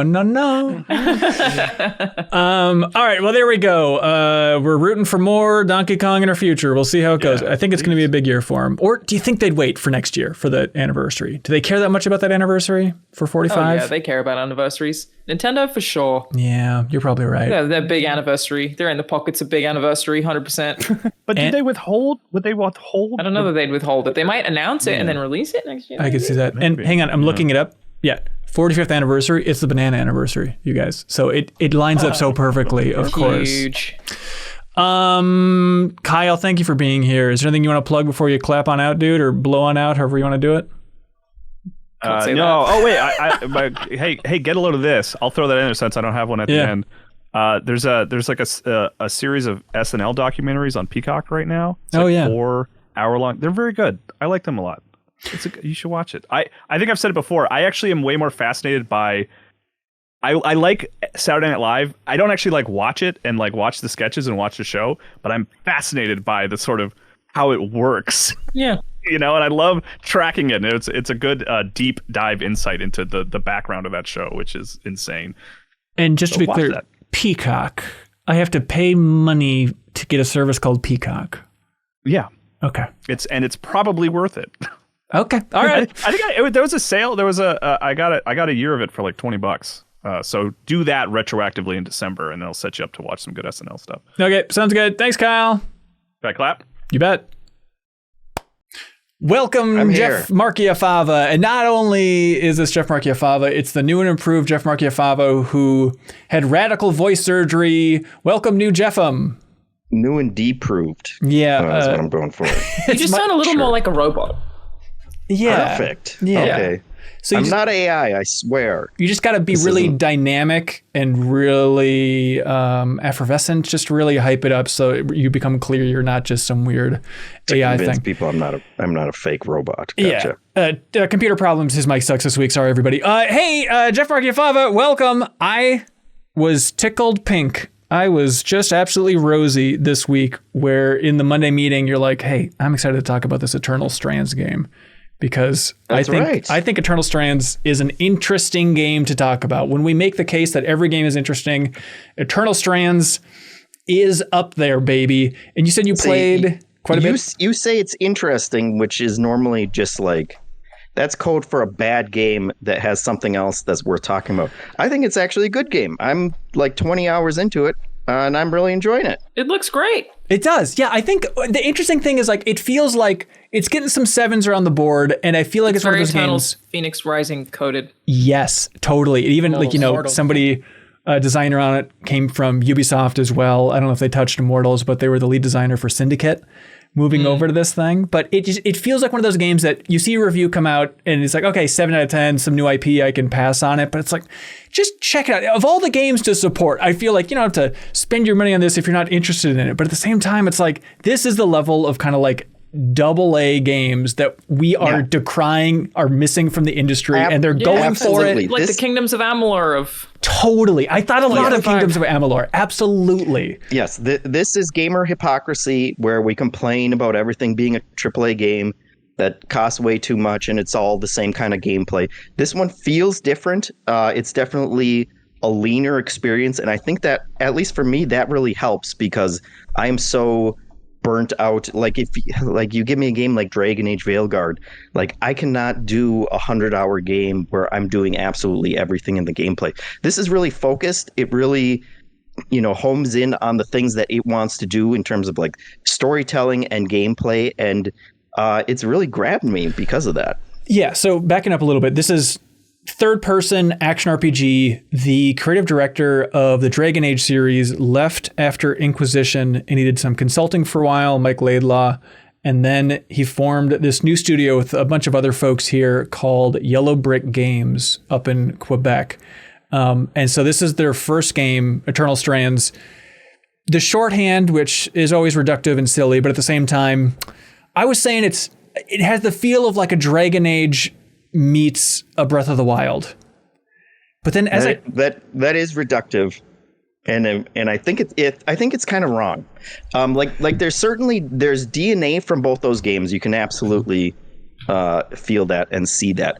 But I think like what has grabbed me about this one is that the gameplay is different from both those games and really different from anything else. Like the main premise is that you're a bunch of magic users that are called weavers in this world, and you have like a little caravan of these characters that you're going around with. This is all like pre-set up, but that like all of the other magic people lived in this one kind of walled-in garden where the magic people lived, and then like decades ago in the history of the world, like something went wrong. Everything that was magic related exploded outside of this area, and they just put like this giant magic force field around them, and no one heard from them again. And then it was like just constant war for everybody else, all the non-magic users, and the other magic users who were out there kind of got ostracized, and they're like, people don't exactly like them because they kind of blamed the weavers for like all of these wars that happened. And so like in the opening cutscene, which is like very Spartan in terms of it's like an animated cutscene, looks a little like Avatar, but it's like this is the kind of thing you shouldn't be complaining about if you want this level of game from an independent studio, and it totally does the job. Yeah. But like basically your characters end up inside this enclave where and they set up a little camp. And from that point on, when the actual gameplay starts, like it's your job to go out on expeditions into this dangerous world and like figure out what's going on and collect a bunch of resources to bring back to your guys to kind of survive. That is the core gameplay loop that feels unlike anything else, because it's basically you'll go into the map, you go through a couple different maps eventually, but like you'll go into the map, you'll collect resources, you'll fight enemies, which the combat is surprisingly difficult and like more interesting than I was expecting. And then like once you have a inventory full of the loot that you have, like you have to get back out before you die and lose that stuff. So it has like little extraction gameplay feel to it. Right. Interesting. But that becomes this really interesting core gameplay, and then everything else that's built around that has been like really smartly designed and implemented to just focus on that. So like the upgrade system is really interesting, and wild. You are crafting new items, but it's not like you're going to craft 1 billion items and you're just going to get rid of, the last one 10 minutes later during gameplay. Like you focus on a couple specific things. All the upgrades and changes that you're doing to those things are lossless, so you always get the resources back if you change it out. And it's like it focuses on a couple different stats of like heat resistance and cold resistance and power, but like every like material that you are putting into them changes the stats and also changes the aesthetics of whatever you're modding, which is a really cool system. It's a and it wild actually system. makes you it makes you seek out those different materials, and you're learning what gives you those different materials, what drops those special things. And then like the better materials, you have to go after like the big monsters, which are really cool and interesting to fight. And it's just like it's really smartly designed, and it has a fun gameplay loop that isn't like Breath of the Wild or Dragon Age or like really any open world game that I've played like this. Yeah, and there's even cool stuff with the systems too. And well, there's a lot to unpack here, but like, there's stuff apparently where if you need more fur, because you want to go back and upgrade this item that you crafted, and you swap out all those parts individually and stuff to make it look at and change the stats and all that stuff. But like, if you need a piece of fur, you shouldn't use your fire abilities to destroy the wolves, because that will actually burn the fur off them, so the loot won't have fur in it anymore. It's like weird ways to like, okay, I'm going to change the loot depending on the elements that I'm using as I'm going out. But you talk about like how there's not an easy comparison, but it was interesting to hear about the history of this game's development. And originally it was much more Monster Hunter inspired. And like that really clicked for me. Like, oh, of course, of just kind of having the home base, then going out on raids, getting materials, coming back. And they kind of started leaning more and more into the narrative where, the presentation of having kind of like the character portraits talking and stuff, like there's even shades of, it feels almost like a Supergiant game of, I don't think it's to that quality, the top of the tier, obviously, but like going back to your home base and talking to the different characters with their portraits. And like, I think they're all surprisingly well done in there, but it's a weird fusion of all these different elements. That's another like clear cost cutting like move, but it also just focuses it down where it's like, okay, I go back to home base, like it's story time. I'm going to run to these 3 different people. They're going to talk to me. It's all voiced, so it's all quality stuff. Like you don't need bespoke cutscenes for any of that. It's more of a visual novel style, and like it gets the conversations across. You're still choosing your dialogue and everything like a Dragon Age game, but it's just like so much more focused. It just cuts out everything that's not necessary and is just a really lean presentation that gets you directly to what you're supposed to be doing. And then like quick Google search told me it was a team of 68, which I think like Yes. you have to make something lean if you only have that amount of people making an open world game. Like it makes a lot of sense. Yeah, and like the more that I'm playing, I saw that too, and I was like, man, like there is a lot of gameplay and a lot of world here. Like they do something really smart, which is like the first 2 objectives that they give you when you start are like way out on the other side of the map. And it took me like probably half a dozen runs of just trying to get there to to do those things. And it's like you're learning about these weird enemies. Like the combat, you definitely get better at the combat and it gets easier. But like when you start, it's super, super dangerous. Like you want to be one-on-one with an enemy. And if there are two, like you are in danger mode. So I have spent like, it's been a much more intense experience of like slowly creeping around and you know, like exploring, and it feels like actual exploration because of that, of like the danger of these other enemies. You get a bunch of loot and then it's like, oh, I'm so close to my mission objective, but I don't know what's over there. I haven't gotten this far. So like, do I just turn back and bank everything that I have or keep on going? And like, is it like in a Dragon's Dogma kind of way, where like you'll just walk around a corner and giant enemy comes and kicks your butt out of nowhere kind of thing? Yes, sometimes like even the basic enemies are scary if you get, you know, like more than one of them on you. But then you do have like the big enemies that are you can usually like figure out where they are because they're very loud, and you can usually avoid them. But like the giant battles are definitely the coolest part of it. They take a long time. They do feel, you know, Monster Hunter-esque or Dragon's Dogma-esque. I mean, full on. They are.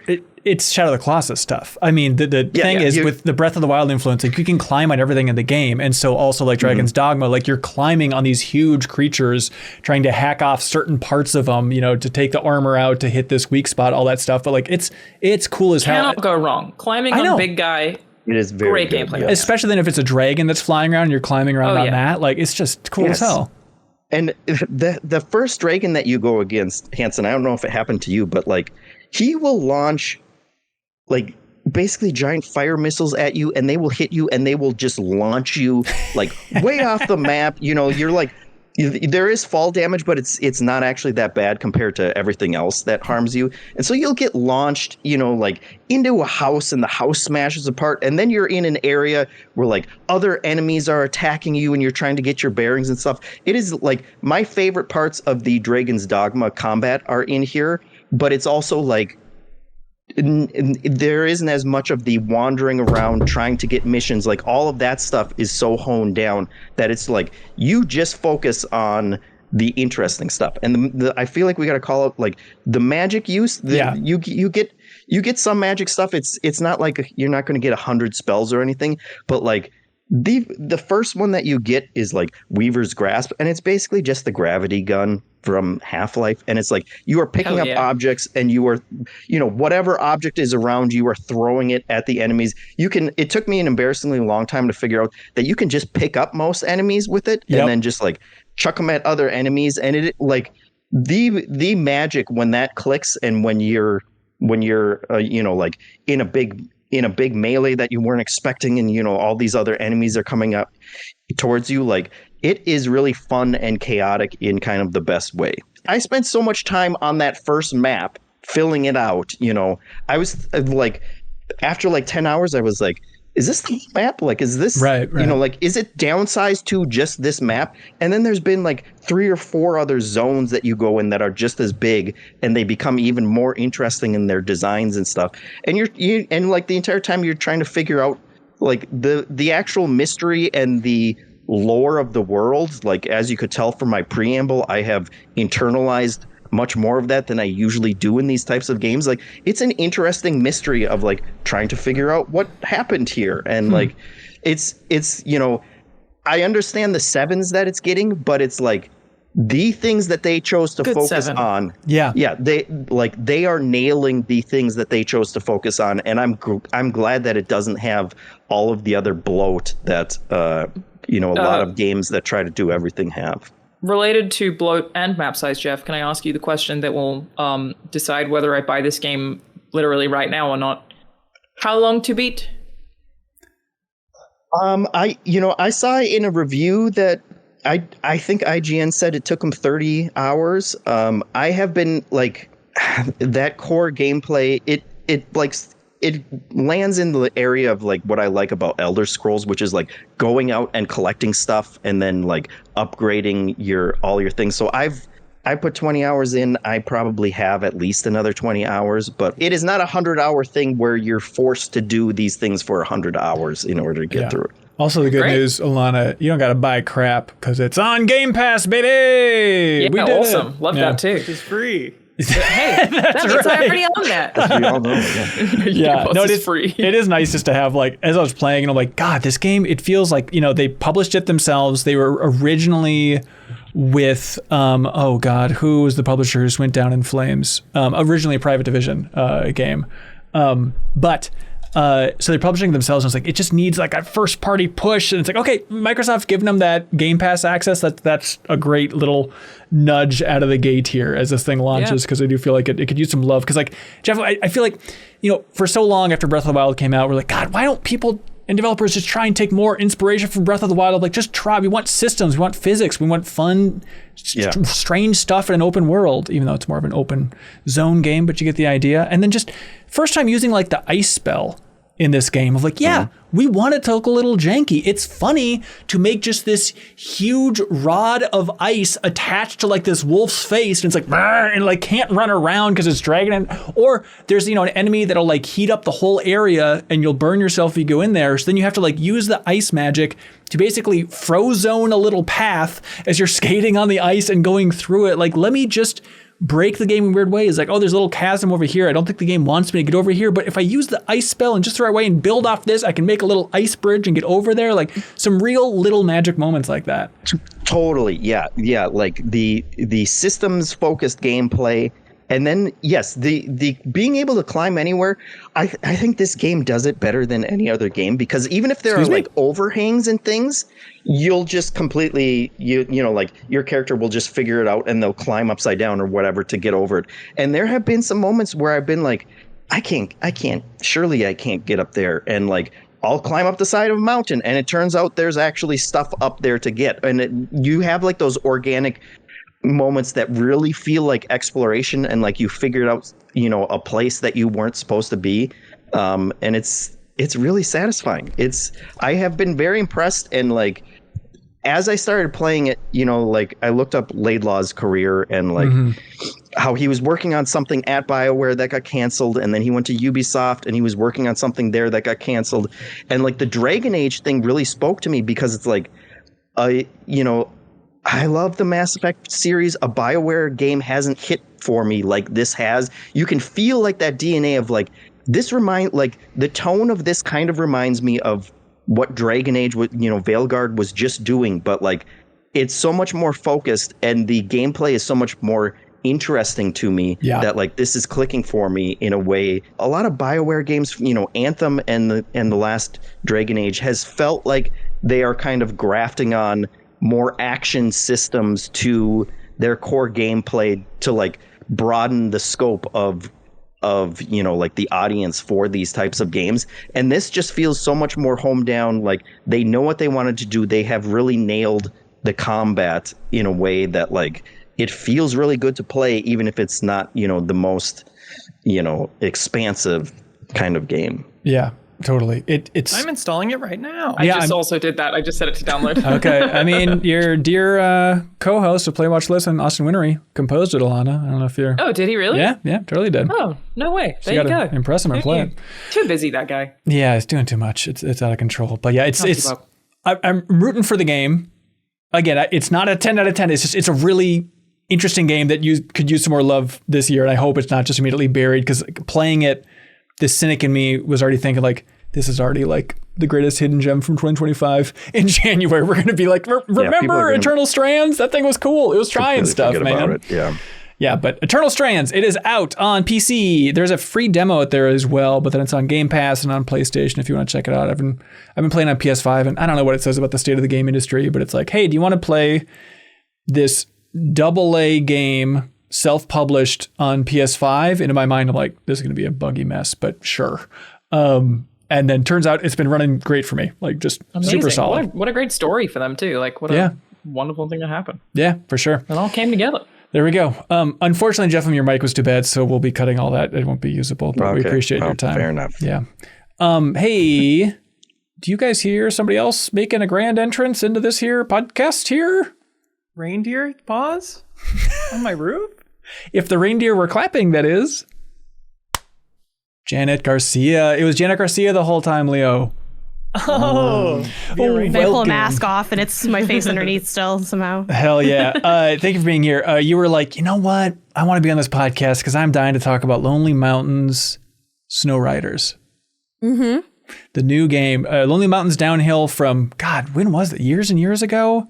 It feels like 2014. Is that right? Did No, clock that I would say correctly? 2020. Okay, thank God. But We're this, not that old yet. Not quite. But this is the We got successor. time. This is the game that, 2019 was Lonely Mountains Downhill. I'll be damned. But yeah, that was the We game don't have all as much about. time as I thought. Nope, we're out of time completely. But this is now, instead of mountain biking, now we're going skiing. And Jeff, you've been playing a lot of this game too? I have. Sweet. Anybody else checked out Lonely Mountain Snow Riders? Okay, well then buckle up because you're in for a show. Maybe the most beautiful snow I've ever seen in a game. Gorgeous. Unbelievable looking. Look at it sparkle. Sounds good too. Yeah. It sounds incredible. The sound design is like impeccable in this game. Yeah. Yeah. So aesthetics, is that what's wowing you, Janet, in particular? No, I mean, I think, that does wow me for sure. But, well, first of all, I want to off the jump say, Jeff, I'm so excited to collaborate with you again on the game only me and you really know. rock with that we carry uphill. This in Horizon, baby. Let's go. Anyway, but I was a big fan of their previous game, the mountain biking one, and I love it for the same reasons. So to that point, if you maybe didn't like that one, probably wouldn't like this one. They're essentially the same, but in different mechanical context in terms of the, what you're using, a bike versus like skis.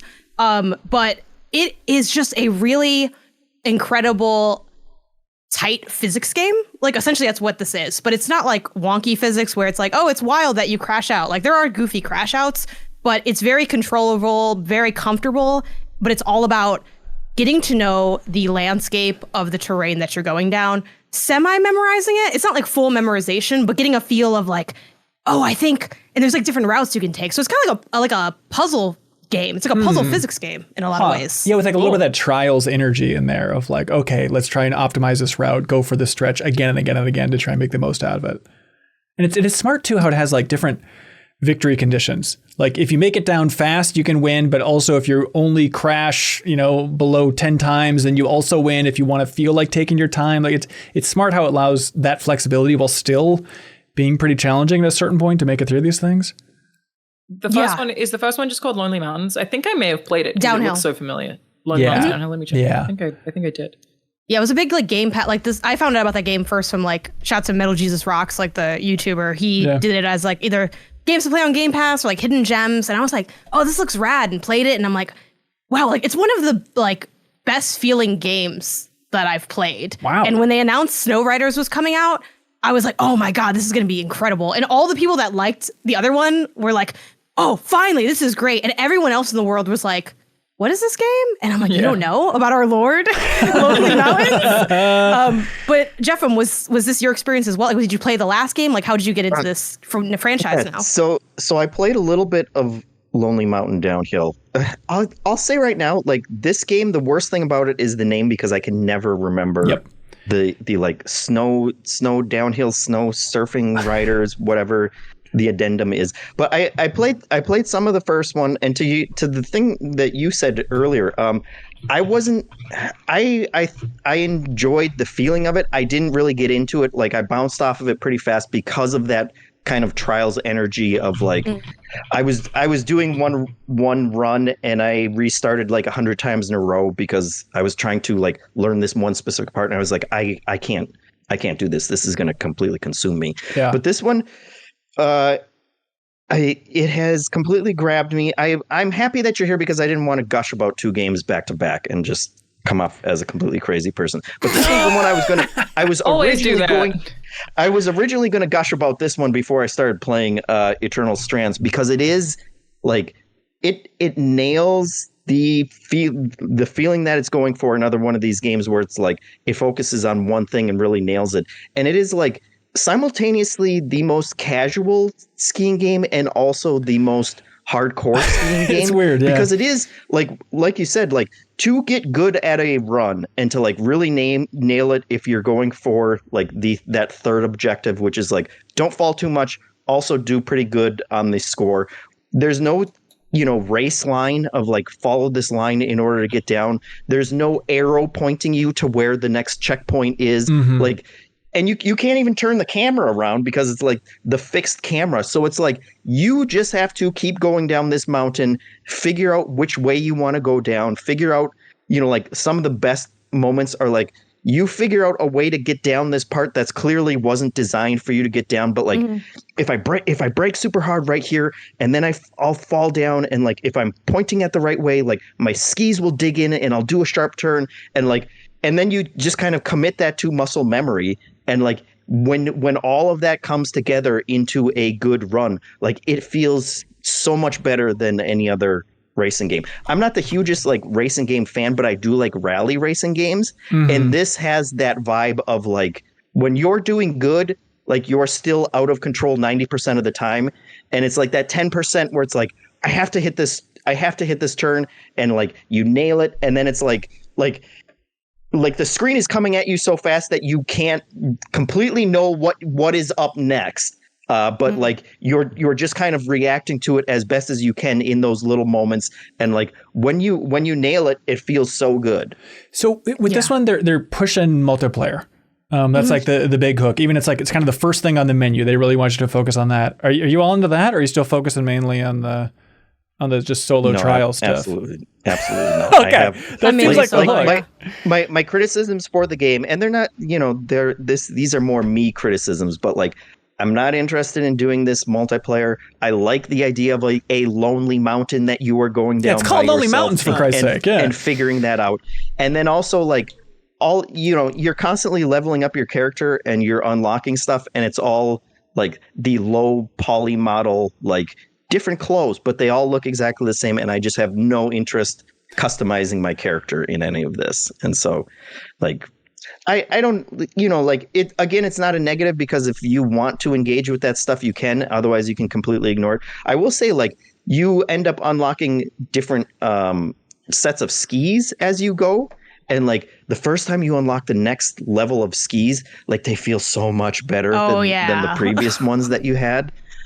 So like that feels good, but otherwise it's like, I don't really need any of this extemporary, like leveling up, and I'm not getting out of it what you want me to get out of it. I'm not sitting there and customizing my character that much, but again, like the core gameplay of, we're just going to set you on this point on this mountain, and then you figure out how you're going to get down and go through these 3 checkpoints or whatever. Right. Like that feels really good, and it's really interesting. It's like you're building the racetrack yourself as you're going down it, and that's super cool. As Riders Republic diehard #1 Leo Vader speaking here, I am a little torn on the like perspective of this game, looking a little more 2.5D.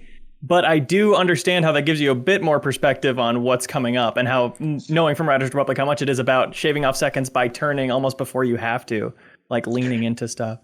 Yeah, and they're like some of my favorite, like really feel good moments. You always have kind of this zoomed out perspective of your character, but it will change depending on which direction you're going down the mountain. And there are some times where they just like sync it up perfectly. They must have taken into account where the camera is going to be when they were designing the actual mountain.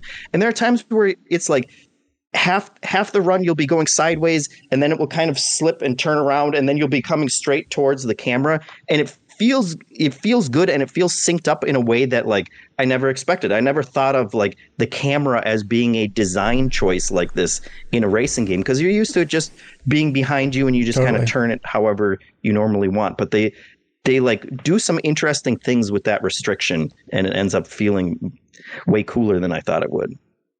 Yeah, and they create like a really like natural control scheme to go with it, where in the tutorial they just have you do it, and they say based on what you do here, we will select your camera style for you. And the difference is there's one that is screen based, so I'm looking at the TV, I want my camera to go left, I move the stick left because that's how I'm looking at the screen, versus like if you're doing it from the perspective of the character, which like for me, my brain so works the serene way. I don't know how people play it the other way, but I love that they have that and have that integrated in the tutorial where it's like, hey, we're just going to pick for you based on what you're already naturally doing. Don't worry about thinking about like the inverted, not inverted. Let me make the L's with my hands. It's like, I don't want to do any of that. Yeah. I just want to get into it, play it. Yeah, it is so, like, Jeff, you nailed it. Like, this game, what makes this game great is that you constantly feel barely out of control, but you know you're in control and you're scared, like, the whole time. You're like, oh my God, like skiing. I'm doing it. It's like, it really is like that. Like, it really does feel like the rush of the extreme sport of feeling like, oh my God, I'm doing it. I hope I don't mess this up. I don't know what's that. I'm scared. I'm confused. I'm excited. I'm planning things out. And you get so focused because you have to, I don't think every game needs to be this way. I think we've all played games where it's like, cutscene, let me check my phone real quick, just see what's going on. But I love that this game by design so commands my attention. I'm so engrossed when I play it. My eyes are glued to the screen. I'm not blinking. I'm like, where's that next corner? Where's the next jump? What am I going to do here? Okay, do I want to, there's such like a risk reward. It's like, well, I want to shave off my time, but I only have so many crashes to hit this threshold. So you're like constantly negotiating that with yourself. And it makes for such an exciting time. I think it also helps that the levels are pretty short. Run in a level is like, on a good time is like 90 seconds. So it's also like, well, you only have to be good for short bursts. Like you just have to make it to the next checkpoint. Because when you crash, you like respawn at the checkpoint you just hit. And there's like 5 or 6 what happens if you fail? It just takes you back a little bit. Yeah, there's just little checkpoints and you can finish along the way, with like terrible stats and you still finish. They don't like give you like a game over or anything like that. It's just that you don't get the perks for hitting the thresholds. They even have a what is it called in skiing? Is it Black Diamond? Yep. Like the harder slope. They have that unlock on each. So there's not that many mountains. There's like 3 mountains. Each has 3 trails, but each one has like the different conditions and they all have like black slopes. So it's like, oh, now this is where the real juice is. And I'm like, okay, yeah, I'm going to do that. Like it is one of those rare games where like I am going for the completionist thing. And I'm playing on Xbox where like I don't achievement hunt the way I trophy hunt on PlayStation. It's just like a mental thing, but I'm still going to like do all of I want to 100% all of that. That's when I'll feel like I'm done with the game, when I 100%ed each of those. It's so like beautiful and meditative and intense. And like, it's such a rush. It's one of those, like I put the controller down when I do a run and I finally finish it. And I'm like, oh, why can't I always feel that alive? You know, like that's the kind of game this is. I had one run where I went down it. I didn't crash it. It was my first time on that run. I got down the entire time. I didn't crash at all, and I was under both of the time thing. So I did all achievements, and that's the best I've ever felt. That's like the most validated. Like that was the day I truly like, became a gamer. You know, father of 2. Okay, I'm done. My career, my proudest moment. Capped. Yes, that's so good. Wow. It's I think I still like downhill more, and I'm realizing now looking at all this footage, I think my problem is I'm not good at picking the paths, because I just have the problem of like I keep hitting these flat spots and just being on skis compared to a bike where you can always pedal to get the momentum, when it's like I'm hitting this down like it's flat area and it's like I don't know what I'm supposed to be doing, but I'm realizing now, find a better path, you idiot. Yeah, and I think we're just holding A too to speed up. Yeah. But there have been certain mountains where it's like I didn't know where the next checkpoint was. Right. And like I got lost on the side of a mountain. You'd think it was like just go down, but it was like I have no idea where I'm supposed to be going. At one point I was in the middle of a frozen lake and I was like, I do not see any checkpoints that's exactly around where me. I'm at. And it's like it is like a bold design to be like, yeah, we're not gonna like try and influence where you're supposed to go, man. Like just figure out your own path down this mountain. That's what the game is actually like. Yeah, and it is like really satisfying to like the byproduct of that is like you feel a sense of ownership over the path that you end up taking. Yeah. And like really, really honing in and like figuring it out and being like, okay, when I get to that third leg, like I fell 40 times on it, but like now I have the muscle memory and I know which way I'm going to go in order to get down it. And exactly. It just feels really good. It is the most like, it is like simultaneously intense and zen at the same time in a way that seems like contradictory, but like, it's really good. I talked about it in the beginning, but the snow just looks unbelievable. And the coolest thing too is that like it keeps keeps your path from the last time. So as you're starting the checkpoint over, you can see like where you carved last time. It's like it's such a small little detail, but it looks so damn good. You can be like, oh, that's the good path where I actually didn't run into that tree 5 times. Rock, like, yeah. I'm gonna follow that down. Yeah. But again, it's on Game Pass. Hey, way to go, Microsoft, for lining up these winners over the last couple of weeks here. It's smoking. There we go. Hey, Jeffem, now that you're here and you've talked about these games that you are enjoying, can you tell me how this whole thing operates by chance? Because it's not just you blabbing your gums.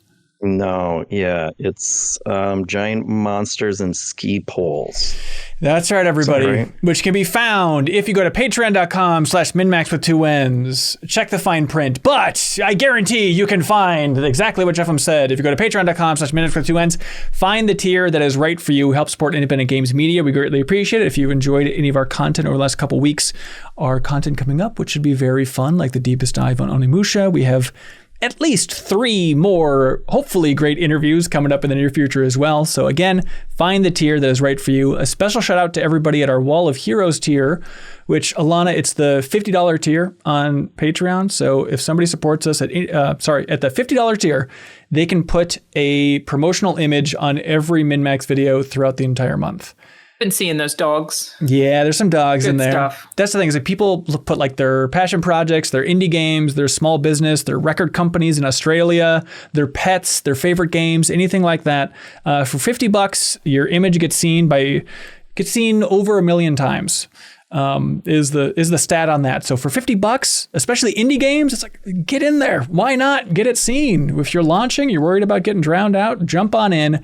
$50, you can cancel whenever you want, but jump in for a month. And that is coming up for the month of February here. So jump in soon if you want to be on every video in February for MinnMax. Otherwise, a special shout out to our good friends at I'm8bit, because they want everybody to know about the World of Warcraft Classic vinyl. Leo, what's more classic than a vinyl record? The Bible. Yeah, I guess the That's Bible. True. Yeah. Especially that Old Testament. Classic. The new one, a little more divisive. But what about the sequel? Yeah, the World of Warcraft Classic, everybody. That vinyl soundtrack, thanks to I'm8bit. You can go to I'm8bit's wonderful online store, check out everything they have in there. I know we promote vinyl albums a lot, and you're probably like, I don't have a record player, Jack. Leave me alone. Well, trust me, you will find something lovely and dorky if you go to I'm8bit's wonderful online store. They have so many exclusive editions of games, physical versions of games with awesome pack-ins, plushies, a ton of really cool stuff. If you're a dork listening to this podcast, I guarantee that you will enjoy scrolling through I'm8bit's wonderful online store, and you can use the promo code 22s15, all spelled out 22s15, for 10% off of everything in that online store. Help support I'm8bit because they support us each and every week by shipping out a prize to whoever submits the question of the week. If you support us at any tier on Patreon, you're supporting us, which thank you for that. You're making the show better by submitting a wonderful question that we can put in the hopper, and then we choose our number 1 favorite, and I'm8bit ships out a physical prize to them. And this week, it's a wow kind of week, because the winner of this week's question of the week wins the World of Warcraft Burning Crusade vinyl soundtrack. Can you imagine that? Writing into a podcast, and suddenly they say, hey, that question is really good, thank you. And then in your mailbox is a Burning Crusade vinyl. That'd be the highlight of my week, highlight of my month. And I have a vinyl on my wall. It's just cool looking. Cool. I don't have a record player either. There we go. You should get one though, Leo, because I also have a bunch displayed on a wall. Do you listen to records, Alana? I do have a record player, but it's not set up. So all of the records that I have are displayed on the wall. Yeah, you still kind of get the same idea, because you want people to walk in and like talk about your tastes, you know? Like they look great. Yeah. They're all video games, to be there clear. We go. But, yeah. All right, question of the week. Janet, Alana, Leo, Jeffem, remember this dearly. Every question asked, please. Bradley Johnstone writes in. They say, hey, this is not a question, so it's not in contention for question of the week. And it's my first time submitting something, but it's been genuinely so awesome having Alana on MinnMax. I've been following her content for years now, and she's easily one of my favorite creators, so seeing this collaboration has been a treat. I hope she enjoyed her time and hope she can return in some fashion. Happy to. Yeah, I had a great time. We'd love to have you back, but again, the door is closed. Alana, we are sealing that with a vigor. That's totally fine. Blobars Martin writes in and says, racing games excluded, why aren't there more open world games where violence isn't one of the primary verbs? Why do you need violence for an open world game is the question. My first thought was Chia is such a good one of those, but even that has violence. It shouldn't. Yeah. It doesn't need it. You can skip it, right? I'm pretty sure. No. Wasn't there something What? about... You can skip it. I could have sworn there was like a skip this section. I'm just thinking about the throwing maybe, stuff at the but yeah. paper guys. Yeah. Yeah. You're kind of trying to, I think, get your dad back or something. Yeah. It's been a while. It is, I mean, obviously it's like Infinity Nikki. Sarah's screaming listening to this. Though you Infinity do Nikki. still also destroy enemies in that game. Like, you do fight enemies. Okay. So It's just that it's not violence. It's that aiming at something and hitting it is just so satisfying for gameplay. Like, the reason combat is as satisfying as the way that it is just that feedback loop is really satisfying. Yeah. It is difficult to replace unless it's like an open world puzzle game, which of course those exist. But yeah, it's just it's just like a satisfying, puzzle, man. yeah. Yeah, like Witness, I guess, is maybe the closest to open world Yeah, puzzle that counts. game. I mean, Yeah. maybe some Myst stuff. You I could count suppose. Myst. Yeah. I mean, you could count the Forgotten City, but you can do violence in that, I guess, but you don't have to. Yeah. Yeah, that's interesting. It counts. And Pokemon is considered violent.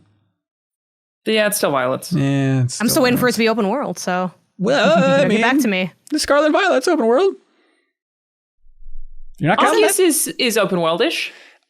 Scarlet and Violet, I think, is more like a open big world than slab. Arceus. If it can be open world if your world is just really small. I guess it's valid, Yeah. right? It's like Yeah. still open. Forgotten City's small, but it's still an open world. If we're counting it, we're counting it.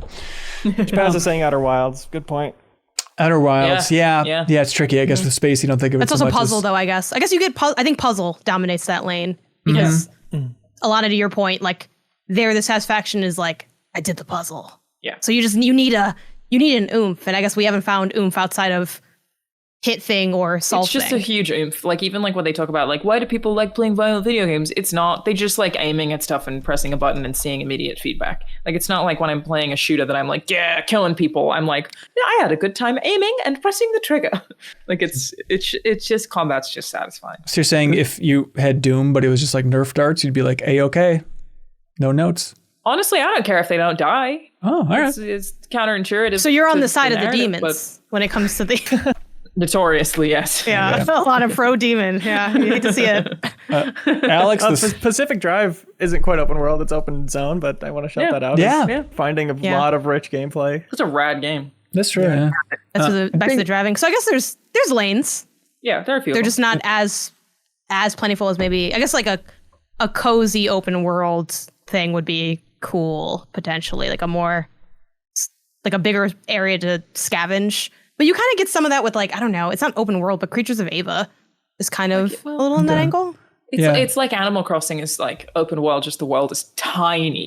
I mean, yeah. I think I'm gonna We're count. shrinking. I think the Open world's gotta be a island. certain size to be open. The Donkey Like, does Kong The Sims country count? is an open country. Do you think yeah, and, thank God, still one of the few, Not Weirder is pointing out Sable is a good contender for this. Oh yeah. I forgot about Sable. Yeah. Yeah. Jeffem? The question handicapped us a little when they said, "Oh, racing games don't count." I feel like, well, Yeah, that seems okay. important. Yeah. Well, they said, why aren't there more is the question. And I guess it's just that there's limited satisfying feedback loops outside of those. And it's I just think easy. three genres is a lot, though, to have identified, like racing, True. puzzle, and I forgot what the third one was that we said. There was something else. I don't know. It doesn't exist. Racing, puzzle, too many to count. Is Too that- many to count, yeah. Alex the Snood writes in, simple philosophical question for y'all. Why are there more games about hitting someone with a sword instead of just punching them? Can't collect new fish. Cooler. I don't know what to tell you. Like, one of my favorite things in any game ever is the part in, I think it's Arkham Origins, maybe, where you fight Clayface as Yeah. Batman with a sword. That's the end of City, I think. Yeah, it's the best. So sick. You That's the can't best. go wrong. Batman with a sword, it's just cool, dude. It's just really cool. Punching people, slightly less cool. Unless it's like seafood. But do you think it's like historical? Like we got away from punching people back when we fought the Neanderthals and finally beat those sons of bitches? And it's like, once we got swords, it's like, well, if we're pulling from history, we got to go Why for would I swords use my again. fist anymore? I have a sword now. Yeah. But Leo the It Loot also probably thing, helps with Leo's range, answer. and it's probably better for collision, to be honest. yeah. But Leo the Loot yeah, thing, I and think, is a it's- factor. It opens Yeah. up like who you can be fighting too. Can't quite punch a bear realistically in Fix yourself. Yeah. Look forward to her next boxing match versus a koala bear. It's going to be sweet. Joe writes in, hey, CLCs, with the release of Sniper Elite Resistance this week and the general state of the industry, how do y'all feel about seeing more of the expand-alone style games? I'm quite happy with them when we know that a studio is working on something more meaningfully unique at the same time. Like Miles Morales, but they were also working on Spider-Man 2 for Insomniac, or in this case with Rebellion, they just released Sniper Elite Resistance. But then the part that's wild is Atomfall, which is that new IP from Rebellion, which looks cool. Like that's coming out in March. And just in January, they're releasing another game. Like I didn't think Rebellion was big enough to do that, but I guess this expand-alone model is a really doable. great way to put that. Same as like Lost Legacy for Uncharted would be an expand-alone. Right. Yeah. I like it. I think it's really cool. Give me a cute little game that's similar to the one that I already liked, but isn't quite DLC. It's like more inventive than that. Like I'm into it. Yeah. I support it. Leo, you've been playing Sniper Elite a little bit, right? Yeah, I'm super into it in theory. And in this case, it works too because it is like a game with invasions. And more so than going back to Sniper Elite 5, it's kind of injects a player base that is doing invasions and being invaded into a game like that. But I don't know. It's like I do want there to be some new angle or some kind of reason it's not just DLC. And I'm enjoying Sniper Elite Resistance, but wow, it's just more levels added on to Sniper Elite 5. I don't know if there's a single new feature. Throwing back grenades might be new. Okay. That's tricky. Yeah, it's like, I guess just new character is the easiest thing. That's why Miles Morales felt new. If that was like an expand alone, but it's also another game with Peter Parker, I think people would have soured on it in a much bigger way. But now there's the people Same as that are Lost like, Legacy. Yeah, you're right. It's just, you got to have that little extra push like that. And if it's like $30 or $40, totally for it 100%. $50, I'm a little more in that iffy zone, which is where Sniper Elite's at. Oh, yeah. Okay. Yeah, that's tricky. But still, I would love to know how many people are at Rebellion to be able to pull this off and have Atomfall released in theory in March. Like that's so wild to me. As a product, I don't necessarily have a problem with it, but I think the thing that's frustrating, like from a critical standpoint, is the conversation always just gets weird and messy, and maybe that's on us to just be like, you know what, let's just treat it like any other game. But there's kind of that, to Leo's point, that conversation of, well, it's not really doing a lot more. Yeah, but like it's cool because it's bigger than it would be if it was just DLC. And we're like, yeah, but it's smaller than it would be if it's a regular sequel. And it's like, yeah, so it just kind of ends up in this weird spot where I think it's almost impossible not to have demanded to a degree more from it, because you are kind of taking, I think, still the same critical lens to it, but then it kind of ends up in an awkward spot where people are like, well, it's not like it's a full sequel. And I'm like, well, I mean, I get the expand alone, I get the concept and idea, but it is still an independent game. I'm not really sure what the conversation was around Lost Legacy at the time, because I wasn't really as tuned into what people talked about. But I know with Miles, like one of the big critiques that I still have is like elements of the story felt a little bit like less fleshed out. And then some people will say, well, it could be fleshed out if it was like bigger, but then you kind of end up in this weird scenario. And I still think Miles is like a fantastic game. Totally. I'm slowly chipping away at the platinum now and like re-acknowledging like how good like the electricity powers were and like how interesting that was. But like it kind of ends up in this weird spot where it's like, well, now are we not allowed to critique that angle because it is a smaller scale? Like it just kind of gets in this funky place. So open but confused is what of my status for expand alone, I suppose. To talk about and tough to assess critically for sure. Yeah. Like in terms of playing them though, love it. All for it. Yeah. I'm having a great time with Sniper Elite Oh, wow. Resistance. Let's see. Michael Berry has a question. Alana, you're welcome to say no thanks. They say, hey, I had a question for Alana due to her experience in game development. With the video game industry becoming much less sustainable with continually rising development costs, why don't more companies focus on games with less visual fidelity? Like have the visuals of GTA 4, but have the city more interactive or destructive instead of trying to have the most graphically intense game ever. Why don't more people go for this? I think that's something that the industry is like slowly realizing, is that they banked on graphical fidelity being a really successful marketing tool because it was. I mean, the way we spoke about Crysis, it marketed itself, right? So it was seen as an extra layer of marketing that now, since the resurgence of, well, not resurgence, just surgence of Fortnite, it's like, oh, clearly we didn't need to do that. And I think that you probably will see some changes.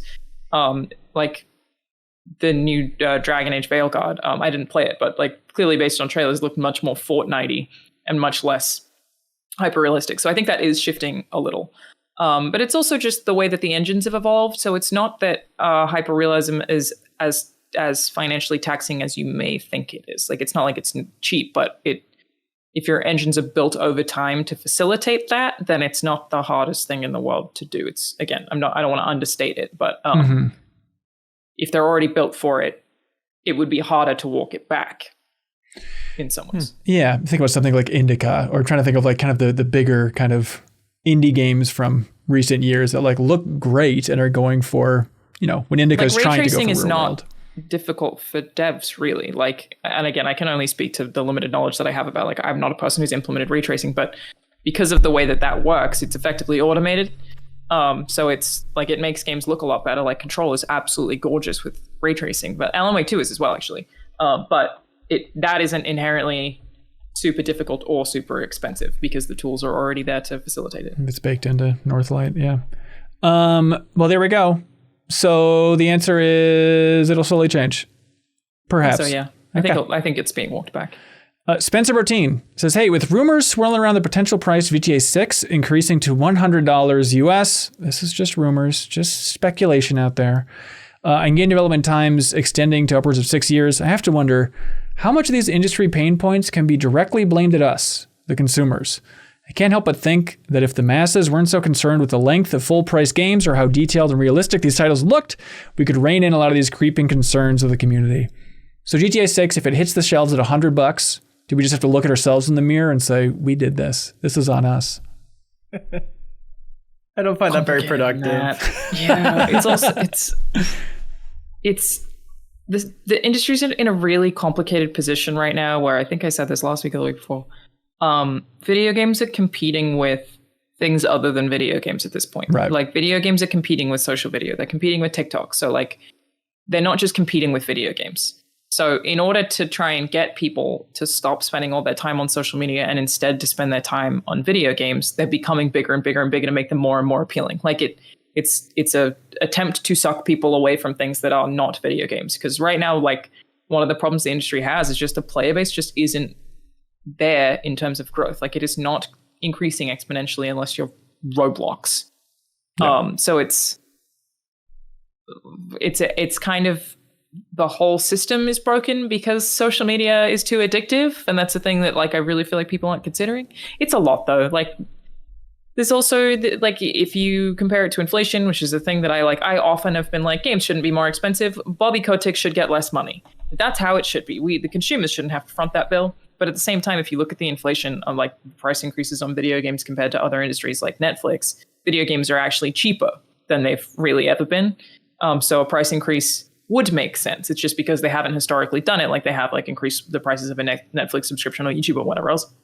People are really hostile towards it. So they're in a tough spot there. The problems are numerous and complicated. People are told what to care about in a way by gaming marketing, as far as the size and scope and how impressive it is that this game was so big. I think it's, I don't know. I don't like the blame systems on people. Yeah, I feel like, like these rumors of GTA costing $100 seems to have come from the industry. And like, I've seen several articles where it's like it's like analysts saying like, hey, if you make this cost $100, we can all bump the price of our games up. So you think they want them to? It's like, it's not a rumor. It's a hope. Like, all the other publishers are hoping that they do it. So and it's like that. Like whoever is to blame for that, it's like that feels misguided. Like we have talked about how like so many developers are chasing GTA bucks or Fortnite bucks in terms of like, we're going to make a big game because those are the ones that make the really big money. And it's like, GTA is the one franchise where I would probably feel okay spending $100 because I know what I'm getting. I know that they've worked on it for 6 years. I know their track record for those type of games. And if you think like the fact that I'm willing to pay $100 for the next GTA, if you think that's going to make me pay $100 for Assassin's Creed, like you have a tough lesson coming towards you. Totally. Like people aren't going to fall through it just because of this one game. And like No, I don't think you blame the gamers for that, and I don't think you blame the gamers for their trust in a game like GTA 6, because it's really a different experience of what they're getting from that from any other game, and it's just, I don't know, it's the industry, it's industry hope in terms of like how much money can they make from their games that aren't really as comparable as I think they would like to believe that they are. Totally. It is going to be such a fascinating thing, though, if they do charge $100, which I think they could. I think they would still make $30 gazillion in week 1 or whatever. And then just the idea of like, who else is going to try and walk through this door? Let's see the first other game to try and charge $100, and they're going to get every freaking Take-Two slaughtered. game. So you'll get like 2K and like any game that is published by Take-Two. I would think they would all rise at the same time. Civ 7, $100. I don't think there's any way. Maybe. Because I think Maybe. Connor McCabe, I guess Civ 7 is coming out next week, so probably not going to be $100. Yeah. Connor McCabe writes in and says, "Hey, been in the moviegoers. That's us. You know us. When you go to the movies, how much popcorn you eat? Do you get your fill before the previews end? Do you munch through the entire bag?" What? I'm sorry. That's just a shock. Is do we have that person among us? I'm scared. I eat like Janet, you don't? I eat like 4 handfuls of the popcorn. I barely scratch the surface of it. Give me like a child size, which is still gonna be $22. But just like I just want to taste it. I don't really want to like eat it for sustenance. I think they get off on Are y'all giving you- dogging this popcorn? I'm scared. I'm not a popcorn guy. I don't really do popcorn. Yeah, I just do it for the culture. Yeah, It does I get help. it. Like popcorn's great, but I'm not gonna like. I much prefer. They call them chalk tops in Australia. Do you do chalk tops in the US? Chalk tops. tops like I'm assuming no. Like Okay, a chalk top is popcorn, we're basically talking- just like an ice cream that they kind of like at some of the theaters they're usually locally made. is it so like you an get- ice cream with a shell on the outside, like the chocolate shell on the Yes. outside? Yes. We have those are drumsticks here. Like the drumsticks no, that you I get think at the these are frozen grocery different. store. No, Yeah. I'm sorry, these are not. No. They don't. Because drumsticks are Send a kind of picture of these. We all of got to look up chalk. Okay, hang on. tops. Chalk what's going on? I googled chalk Australian top, ice but cream. then It's like a immediately cheese and they're like, "Do you chalk want the top AI situation. chalk top?" I'm like, I've never wanted the AI chalk give it a top. chance. What's It's the If real you chalk top? Google chalk top Australian ice cream, it comes up on Google. So Ooh. it's a ice cream cone, vanilla, and then they dip the top in chocolate and it freezes over. Maybe this Yeah, is that's maybe this is a little more drumstick. drumsticky. Yeah. Drumstick? This Yeah, is- who told me this wasn't a Janet's drumstick? right. Please the gaslight first me. image I had looked drumstick, nothing 'cause- like a drumstick. What was I supposed to Because do? in my head, a drumstick okay. is like has like kind of a flat top and it is. No, but there's usually nuts no, on the it's outside. rounded. This is like a drumstick with no nuts. That's interesting. There's not always nuts on the outside. Though. I mean, I guess Maybe there are I'm nuts on the unfamiliar outside. with You're drumstick. right. Anyway, love a chalk top. You have your chalk top. Chalk top. Sometimes I'll do like I'll take a little cappuccino or a little latte. Is that crazy? Maybe it's crazy. It's Or I'll fancy. do a A vanilla lot of Coke. what is going on at these movies? Yeah, this is the fanciest meal I've ever had in my life. Because Chat, is this culture shock? Am I experiencing it now?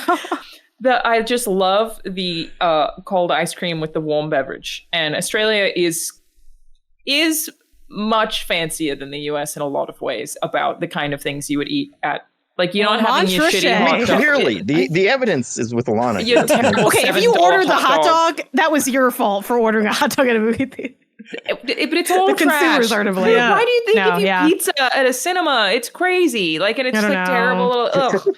It's No. weird. We It's need to weird. put something back They're there and classy. We need to put Came up something with that. back there. I have just so much to say on this. I think Go ahead. popcorn I love, and I eat it probably to the third act of the movie. I don't say I want it. Marie gets it. I eat most of it. It feels like it is the definitive movie theater treat because it makes you thirsty.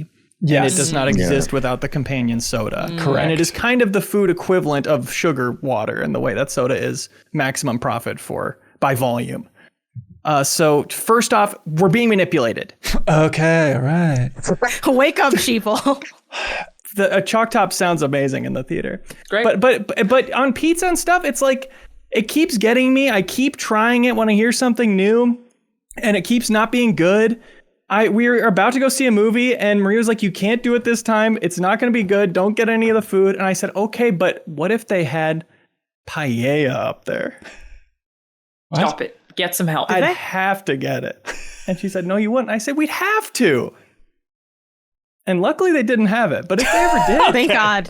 things like that, they're going to keep getting me. Just take your They're ice just cream gonna and your keep upping coffee and it. go. That's it. Here in LA, I go to the Alamo Draft House, which they like have actual meals. So I will usually go for dinner and then I will eat an actual meal and have like a cider or something. Great milkshakes. The worst Great milkshakes. theater experience of my life was someone who was sitting next to me once, a stranger. I didn't bring this freak. And they had their shoes off. They were on their phone and they cracked open some stanky soup. And they were just eating some stinky soup. Like, is this a bit? Am I being recorded? It was unbelievable. Ben, this is why Alana thinks we're not outrageous. fancy. It's Oh, like this other kind of than that, story. You can't America's do. great. Don't bring up the shoeless. no, soup. don't tell her Someone about asked the me shit. what my Come on. takeaway was from this month at MinnMax. I would say really not fancy. Yeah. Say, well, I have terrible hair and I'm wearing a Charizard No, Digimon. But that's because Nice. we're That's- turning you into one of us. You know what I mean? It's Yeah. like Be a gremlin. you're like I came to mingle with the Become commoners gremlin. at MinnMax. You know, I will say you did clock our tea. We're not very fancy here. You know, we don't have our chalk tops and top hats, but we're good people. Okay.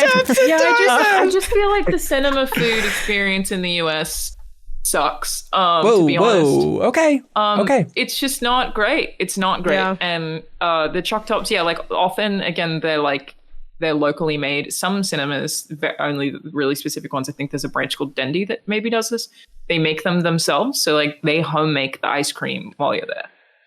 That said, can't get wrong with some M&Ms as long as you can eat it quietly. That's tough though. Yeah, I you like gotta the just melt it. I'm just bringing my own snacks at this point. Though I am big, and maybe Alana, you're gonna judge me. I do rock with those movie nachos, those like cheap little lunchable movie nachos. Yeah, they're charming. I'm like, give me an extra jalapeno pack. I'm like Ooh, busting that open just yeah. right before the thing. Yeah, no, there's that something and to like the it. slushy. And I eat the like if I'm really looking like I don't care about money anymore. I'm getting the nachos. I'm getting the icy. Yeah. Or if I don't do the icy, I do like a cherry Coke. And then I'm just like, I don't care about love money to hit a this vanilla month, Coke because you know? I love those Coke machines. We actually had them Oh, yeah. in the studio at Sony Santa Monica Studio. Oh, what? Where you just in the kitchen, dude. Best thing about working there. Forget Nice. the making video games with incredibly talented people whom you know and love. They had a vanilla Coke dispenser machine in the kitchen. That's ridiculous. Yeah, I would drink a lot. It was Oh great. my God. Wow. Yeah, going to movies with my nephews has opened my eyes. 'Cause I've never been a popcorn guy or like a soda guy at the theaters. Where I'm like, you know what? It is the thing. And you lean into it with the kids and you get a big thing of popcorn and you get a Coke. It's like it changes the mood. You're going there for the event. Lean into it, man. To be Icy clear, I still do go think you hard. should buy stuff because you are supporting the theaters more by concessions than anything else. So Yep, for we're sure. in support of buying stuff. It just shouldn't be nachos. That's disgusting. Yeah, go to your Don't local knock theater. it till you try it again. Yeah. Try it again, you know? Just Maybe it's changed over time. Load up the jalapeno. You're basically just playing a game of eat the jalapeno. How do you, cheese. it's dark. How do you you're- even like not get mess all over yourself? The screen is illuminating all you need. All you need is already here. You before understand unlock it. gravity. Look You at know the not to same pour the nacho cheese on your crotch. It's very simple. That I do eat pretty quickly though. That Okay. I can knock out pretty fast. Okay. I'm probably like, I don't know, first like 10, 20 minutes of the movie, like the nachos are gone. Yep. Fair. This is my meal. Yeah. But we're all with Alana. March into your local theater and look them dead in the eye and demand a chalk top. So Good. Rin writes in and they say, hey, what's the deal with all these indie sequels as of late? Citizen Sleeper 2, Oxenfree 2, even Hades 2. There's probably more. But Rin has an interesting question. They say, are there any indie sequels you've liked more than the original game? The more I think about this question, the more it freaks me out. Because like the common It's tough. the common idea is like AAA games get better with the sequels, roughly, if we had to summarize it, right?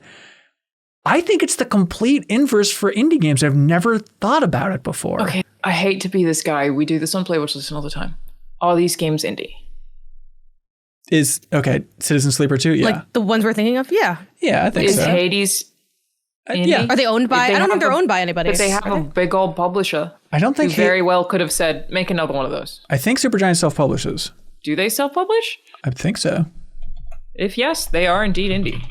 Let's see. Come on. Please be right. But Please yeah, be right, I struggle please be right. to think of Yes. any. They're not necessarily self-publish? always bad, That's actually very Well, impressive. but Yeah. one that's better. It's, Yeah, that's freaking me out too. Yeah, like Spelunky. too, certainly not. Right. You think of like all the big, and you look at like the list of the greatest indie games of all time. It's like the ones that have gone for a direct sequel. It's like, good, just not the indie, not the breakout hit. It's not going to surpass it for overall you know what? quality. I actually, again, don't know if it counts as indie because published by Xbox, but I actually preferred Ori and the Will of the Wisps. Ooh, I that's know interesting. that not a lot of people necessarily did, but I preferred it. Yeah. That was one that came to mind for me too. I didn't actually finish it, so I can't fully speak to it. I think if it's worse, it's barely worse. Like they're very close, I think. Yeah. Risk of Rain 2, Backstage Pass is bringing up. That's interesting. That's a good one. That could be a contender. Yeah. Yeah, I've just been playing that recently, and I don't like it as much as the first one, even though it's a big 3D expansion of it. Yeah. What about how about I always mix up Case versus Rise. I feel like those are pretty on par. I don't know if They're on if par. Rise is better. They're on par. So that's a wash. Yeah. But what was the question? Go back to the question. Was it why are they Indie sequels that are are there better any that are better? One that's better. Yeah. I don't know. I guess I wouldn't count Little Nightmares 2 as better either. But like Oxenfree 2, not indie. Published and made by Netflix. Almost definitely Netflix was like, Yeah. hey, make Oxenfree 2, which like is a separate thing, right? I thought they Right. acquired them though after they started. They might You might have. be right. I They could be might have. completely wrong about all this. No. But it doesn't matter because Oxenfree 2 isn't as good as Oxenfree 1. Though I like Oxenfree 2. I'm an Oxenfree 2 defender. Yeah. Unravel 2, I think, is better than Unravel 1, though. Okay. EA published. They're EA Originals, though. It's like their indie publishing brand. It's not owned by EA. Wild They're not Hearts. owned by EA. Yeah, okay. They write in everybody. They're not Let us owned know. by EA. Hey, it's fine. It's fine. Thing, you know? Hey, It's not the clean someone one we're big- hoping for, though. Yeah, you want it to be pure. Okay, now, Like now I Hotline know. Miami we're 2, I spending don't this think is long. as good. Yeah. As- It's weird. It's a weird, great right? question. Yeah. I don't know why though. I have no clue why. I know. But it's an awkward question to ask. Like, hey, why wasn't your second game as good? If we think of here's a my mean way to guess. ask. I would think that it is that when you're making your first indie game, you really get to sit down and go, what's the game we want to make? Let's do all of it. And that is like a really intimidating thing about working in indie, but also a really cool thing about doing it. If it's successful, I can see the studios feeling pressure to make a sequel, but the difference between making an indie sequel and a AAA sequel is that usually AAA, they have all these ideas that they couldn't execute upon. And those they're like, we'll save that for the sequel. That happens all the time. We'd be like, we can't do that in this. Let's do that next time. Indies, you don't have that barrier. You just go, let's make the thing we want to make. And then when people are asking for a second one, you might feel pressured to make a second one rather than inspired to make a second one because the barrier is different. So then you try to, but it can't fundamentally improve on your ideas because you already executed on all of the good ideas you had. That would be why I think it happened. I like that answer. That's good. I think from a consumer standpoint as well, like most of us play indie games because we want to see something new and something that we haven't done before. And it's like, once you've done that, like the sequel is inherently more on the AAA scale of like, let's do this thing that we just did again. And it's like, I'll overlook a lot of things on an indie game in terms of like graphics or whatever, if it's giving me something new. But then if you're following it up with, the same thing, like it doesn't mean it's going to be bad, but it's just not going to blow me away like it did the first time. Unless they make a Balatro 2, and I bet that will blow me away. So That does sound pretty good, yeah. Geometry It's Wars checkers 2. now. Geometry Wars 2 is a great 2. show. Yeah. Is that renowned Is it as indie? better than? I always I mean, wanna that's go- Microsoft through Bizarre. I liked it more. I haven't played either in 16 years. The only correct answer I've seen It's so far, Microsoft. not weird in the Backstage Pass, says Astro Duel 2, which is unquestionably better. I don't know if it quite counts because I don't think anybody has caught on to my new religious movement that's based around how good Astro Duel 2 is, but it is exactly an answer I'll take. Let's see. Ricky Winterborn writes in and says, hey, I have a ton of respect for Alana leaving Santa Monica studio to pursue indie development. My question is, would you recommend a steady job and taking a risk pursuing indie game development? I work as a freelance animator and I technically could stop accepting work and live off savings for a year or two and focus on game dev. It's just so daunting. I learn in my free time, but I feel like it'll never be enough to progress.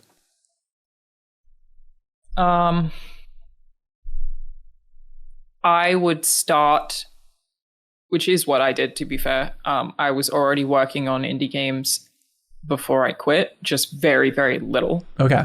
And then quit and increased how much work I'm doing on them. So I would start first. I say the same for content creation, or like people who want to be in games media. It's the same thing, right? Like start doing the thing you want to do while you have this confidence security of the job. And then if it is successful, then you could quit. But I would always give yourself a blanket because like your situation can change so fast. Finances are fickle for everybody. So don't, because like it's also just if you want financially secure for a long period of time, obviously having 2 years is amazing. Like, I don't have that much money.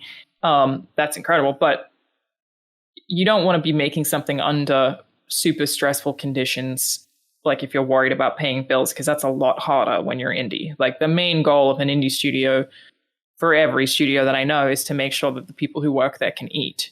It's not even like to make sure that the game can be finished at a certain time. It's to keep the employees and to keep them safe is like usually what people are thinking about when they're running an indie studio. So I would say don't quit your job to go indie. I would say go a little more indie, and then if you really take to it and like it's all you can think about, or it's successful, then do it. But same thing I would say for people who want to Twitch stream or content creator or do games media full time is like do it while working the other job first, and then build up the backlog and the portfolio, and you've made some connections, and then you could take that jump. I think. It seems like you had a pretty good deal within the larger PlayStation system for your amount of freedom. I mean, how many other developers you think are in your camp though, where they're allowed to work on their own stuff on the side? Is that pretty rare that you're not allowed to? Like nobody at Sony was allowed to. People will make their own games, but the content creation stuff was a really specific contract that I had negotiated.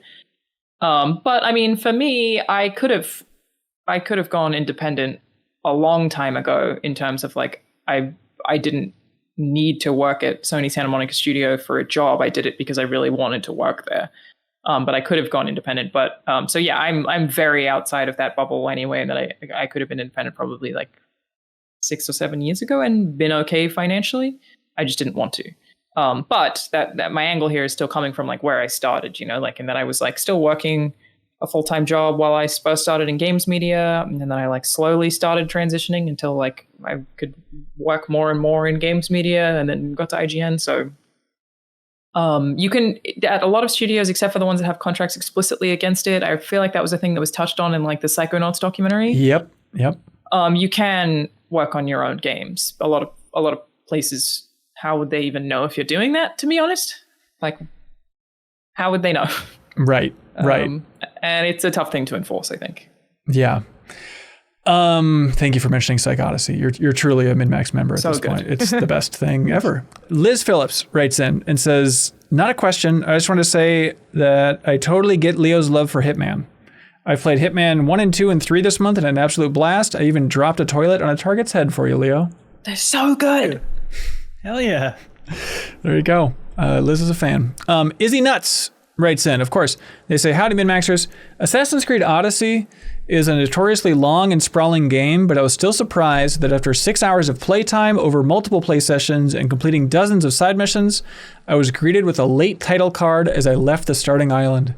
I couldn't help but laugh as I realized that I effectively just completed the tutorial zone, and this was still the beginning of the journey. Y'all like late title cards? How late is too late?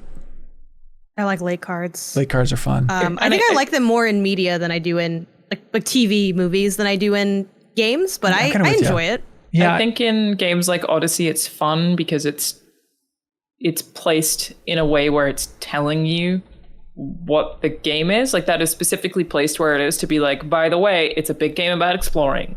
And so it's giving you the title card at the moment where you would figure out kind of what the game is. Right.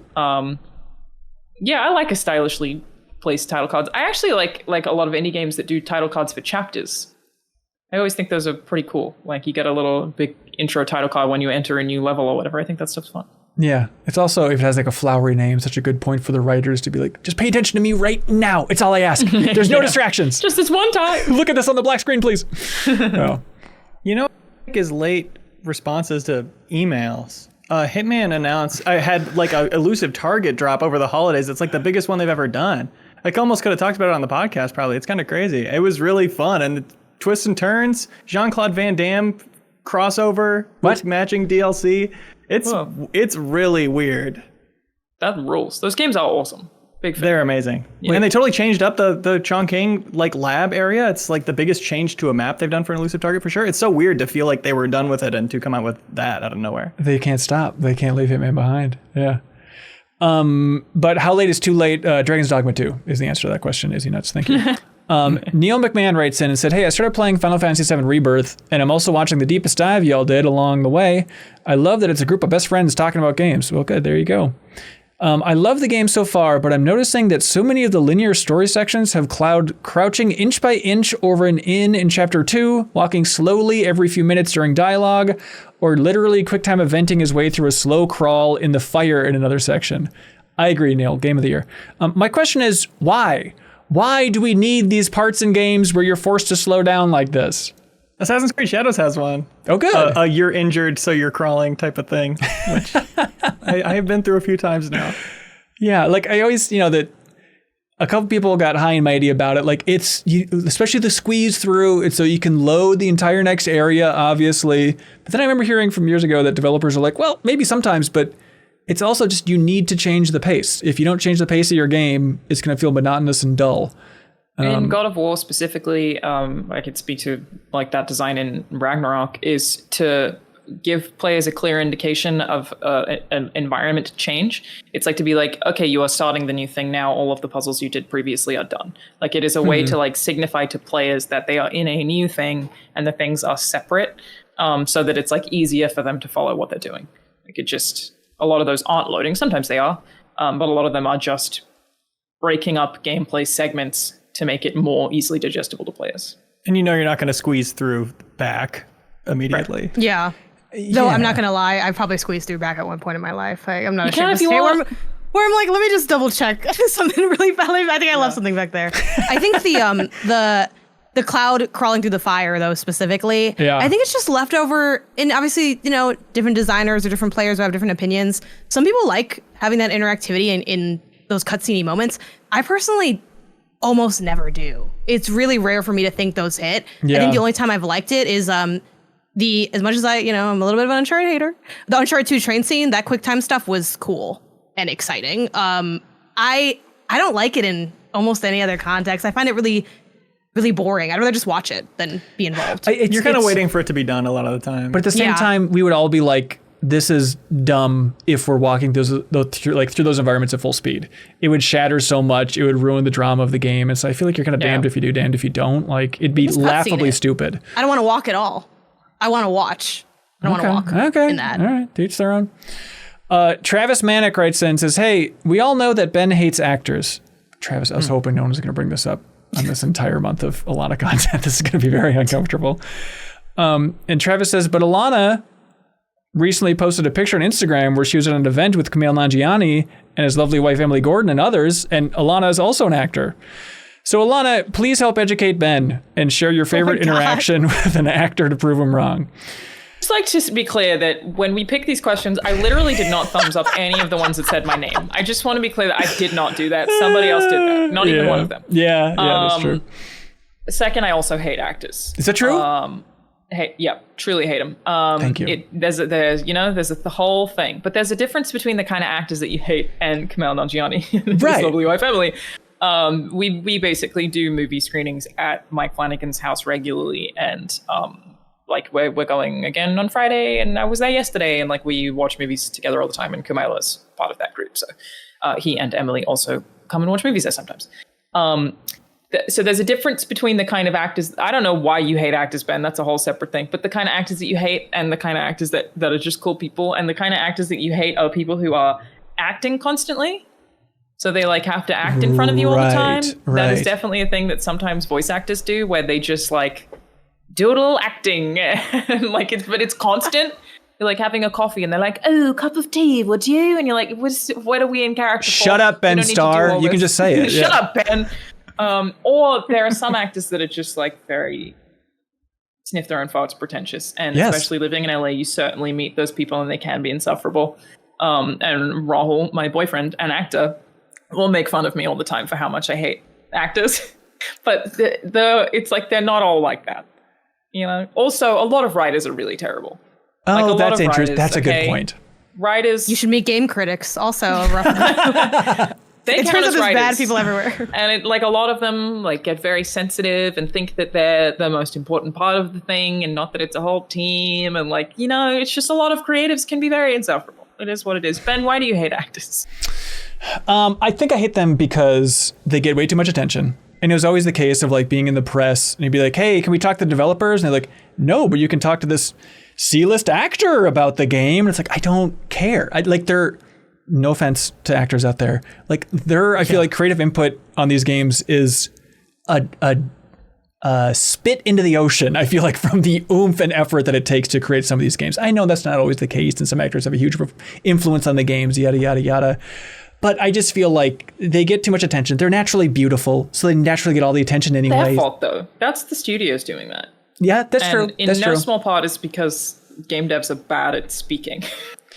That's also true. And actors are good at it. And especially being the video producer, it's like, well, who do we want to like put in front of the camera? Let's get the beautiful, eloquent person in front of the camera. But at the same time, I will also say, it similarly to what you're saying, even before I was writing video games, always really irked me if an actor would win the award for best character and then they get up on stage and give a speech about how they crafted the character, and you're like, yes. You didn't make them.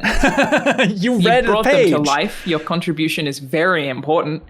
You didn't write the backstory, dude. Yeah, it's that exact tone. Okay, thank you, fellow actor Alana Pierce, for understanding this. The problem is they're professionally insincere. And like if you go there to like... There you go. I was waiting for you to say they are liars is what you Wait, say. Alana, do you feel like that's the problem, or are we going to brush past it too fast? Do you agree that that's the problem? That they're professional liars? Professionally insincere? Yeah. But it's required. I know, but like, here's the where games it's not. are better because they're professionally insincere. That's fine. I agree, but the problem is, here's my thing. And this is not a problem I run into on a daily basis. If you go to an actor's house, they have like a housewarming party, and they say like, hey, thanks so much for coming. It really means a lot that you're here. I value sincerity a lot. And if an actor tells me that, this is so Larry David. It means when zero. When I like my family found out that I was dating an actor, and my aunt was like, that seems like a bad idea. Couldn't he just lie to you constantly? Yes. But like when you're dating someone, I can tell when Rahul is lying versus not lying. Like it's very clear. Like there's an interesting thing about dating an actor is like sometimes you'll have to do sex scenes. And people will ask if they bother me. That don't bother me at all because I'm like, no, that's a character. That's not even how he acts. So it's like completely like I'm not bothered by watching that at all because it's not even the same person doing the same things. Like it's completely different. I think if an actor gives you sincerity, that 90% of people you know would be equally good at being sincere about saying, thank you so much for coming to my house when they don't mean it. It's true. We can all do my that. partner is an incredible liar, and she's Yeah, I was gonna ask you, Hanson, how many professionally sincere people do you think you meet with all the people that you interact with? I'm just I think it's just an odd profession for a bunch You're of scared different... of the power. No, it's just an odd profession, and it's just that idea of there's these people that everyone just assume are actually feeling the way they're feeling in all these interviews. It's like, no, they're acting in these interviews, everybody. They're actors. They're lying to everybody. Not that there's anything wrong with that. Are you acting right now? Like Great question. How would we know? This whole time. We would never know. We would Smile never on my know. face is fake. That's exactly. I know. Hate it here. I've less than nachos in the cinemas. If Jeffem was frowning, I would know exactly how he's feeling. I wouldn't think he's acting. That's true. Anyways, of course they're lovely actors. You're one of them, Alana. Don't worry. I don't hate you inherently. But Yeah, don't worry. You're one of the good ones. You know? I didn't want to say it. I didn't want to say Yeah, it. see, Ben, now I didn't Ben, want you to say can't keep telling Hanson is Ben, you the can't keep ultimate telling actor. people they're one of the good ones. It's really offensive. I talk to you about that. Yeah, sorry. Yeah. Anyways, It's really hey, sending the Dave- wrong message. Hey, look at this. David Dubs writes in and says, hey, gang, specifically to Leo and Ben. Ben mentioned in Bonus Pod that Pissy Zone, which was the post-game of the year debate discussion that y'all had for Backstage Pass supporters, is one of the most successful ideas from MinnMax's history. I'm thinking of a monthly Pissy cast you all can do. Pissy write-ups, Pissy daily news show, Pissy TV Why spin-offs. call it Pissy Zone? Great question. Leo? I believe there was some comment about getting pissy, or I feel like getting pissy. Is it okay to be pissy? You know, that was just the first word used for that sentiment. I got it. And we said there should be a zone. Pissy and is in like kind of mad? Yeah. Yeah, Ben. Okay. Ben mentioned it during like the top of one of the shows we did. He's like, you're not allowed to get pissy. Right. So then we right. said after we're done record, like somebody brought up like, can we have like a pissy zone? I don't know if someone used the first zone, but that's why it came up because you used the term pissy. Okay. Which, fun fact, pissy not in Merriam-Webster's dictionary. I tried to use it in a word game and I was clocked for an invalid word. So if you're playing Letter Tycoon, do not put pissy down. It is not a valid word. Abort. I think pissy in Australia, fun fact, would you could I'm say scared. pissy as in like someone's kind of mad, but it would also mean a bit drunk. Oh, yeah, okay. Fewer pisses. Which we were in the pissy zone. Okay. That is true. We cracked did beers drink for in the the Pissy Pissy Zone. Zone. Maybe. Yeah, Oh my yeah, yeah. gosh. That works This is out. our cross-cultural collaboration. No, Especially We've done locked it. in now. I feel like you need to charge that. You need to charge the piss all year. It's like, it's not, you can't go to the bathroom all year is the equivalent, right? Because if we just had pissy content all the time, then Definitely been going to the bathroom all year. why? I If told you you're to not- save it for the backstage. Yeah, you're not pass. supposed to do that. You've ruined 2025. Yeah, come on, Apologize. man. Yeah. Do we think that if we did a monthly pissy zone, it would make our content in general more negative because we'd be in the habit of it, or Yes. less negative because we'd have a place to vent that? It's a great question. I think it would make us look more insincere. Like, oh, we don't say our real thoughts on the show. We just like save them for like Yep. this pissy zone. Yep. And I think it'd have a layer of fun, but I don't think you could do it in the same way. Like, I think it'd need to be like a one-off somebody ranting, not like let's all get together and try to. Because also part of that is like it is some thoughts we have, but we're also like hamming it up for that. You know, it's like I'm not asking. Here's my beef. If you did a monthly pissy zone to shit on video games, who do you serve? We have so much of that on Yes. YouTube already. Yep. You know, even True. if it's funny, there is so much negativity. Video games suck. And I assure you, game developers watch the content that you make at MinnMax and all of you in your various independent channels. Like, who's it for? Like, sometimes is that fun at the expense of people who worked really fucking hard on something? Again, even if it's funny, I get doing it once a year, a couple of times a year, once a month. I just don't feel like we need more of that on the platform. You're right. I think there's a magic to it. The whole point of MinnMax was that we try to be more positive and don't do what everyone else does. And really, like, the pissy zone was more us being Fighting pissy each with other, each yeah. other Yeah. than Well, it's than like video you're games dumb. and stuff, I but- hate you and what you That's great. stand for. We love you know? that. Yeah. It's Which Yeah, wins? it's We need more of that on the platform. yes. When we need to charge that up over time, though. Yeah. It's like And I there's can no only hate content- on Leo so much. You know, I gotta space it out. There's no content that creates so many beefs besides the game of the year That's debates. it. You're right. Yeah. So Yep. it's like venting that piss. Venting that piss. Yeah. All right, what do y'all like for question of the week here? We got some contenders. Anybody lean You know, in a the certain popcorn. direction? Popcorn. I know we always pick the food one, but I Popcorn got to learn solid. about the was it Choco Tops? Chalk Tops. Chalk Tops. The raindrop chalk top, you know, Talking and the cheese drop and top chalk or whatever. tops, yeah. Alana's disgusted with my nachos. I know when she comes over because the actor thing was also good. Yeah, actors And when is she good. says thanks for having me, I'm like, she doesn't mean it. Yep. I'd have no way of knowing. I'm not a good actor. Don't worry about it. But how Indie would I sequels, know? I'll be thinking about for a while. I know. Yeah, indie the indie sequels. sequels is Also a good. great question because I like hadn't really thought about it before. Yeah. Like I googled it and it was like Portal 2 and I was like that doesn't count. Yeah, no, that doesn't count. Technically independent. I like the person who said they like Hitman. All right, congratulations, Liz They Phillips. did say there wasn't a question, so they shot themselves in the foot with That's that one. true. Or dropped a That's toilet on their true. own head. Disqualified. Yeah, they really did. I like the Chalk Top. All right, food let's give it to that one. conversation. Connor McCabe. Everybody feeling okay with this? Congratulations, you Yeah. just won question of the week. Thanks to iMapeit, you won that World of Warcraft final soundtrack. And now, finally, it's time for something that we call Get a Load of This.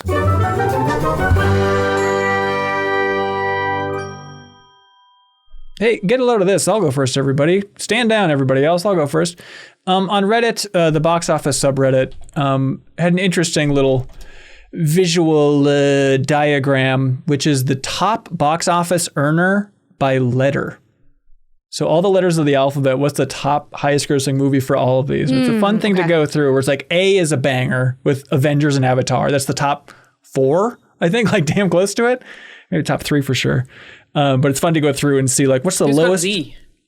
Z, of course, over $1 billion for Z. Utopia? Zootopia. Hey, Yes. It was. Yes. Yeah, Yep. Way to go. Yeah. The lowest We won. letter was Y with X-Men? X is X-Men Days of Future Past, 747 million. Yep. YOLO was Y with only 479 million. YOLO? YOLO. It was a Chinese film apparently. Heard of it. Yeah, I hadn't heard of it. Anybody else have any call out of letters you're curious about? Can I get T? That's obvious. Come on. It's the gigantic one. Titanic? Yeah, Titanic. There we go. Titanic. Of course, it's Titanic. Close, Oh, close, yeah. Alana. I was curious what they did W? with the. What about Alana? What? W. W? What are you? Is this a bit? This isn't a movie. Wolf Warrior 2?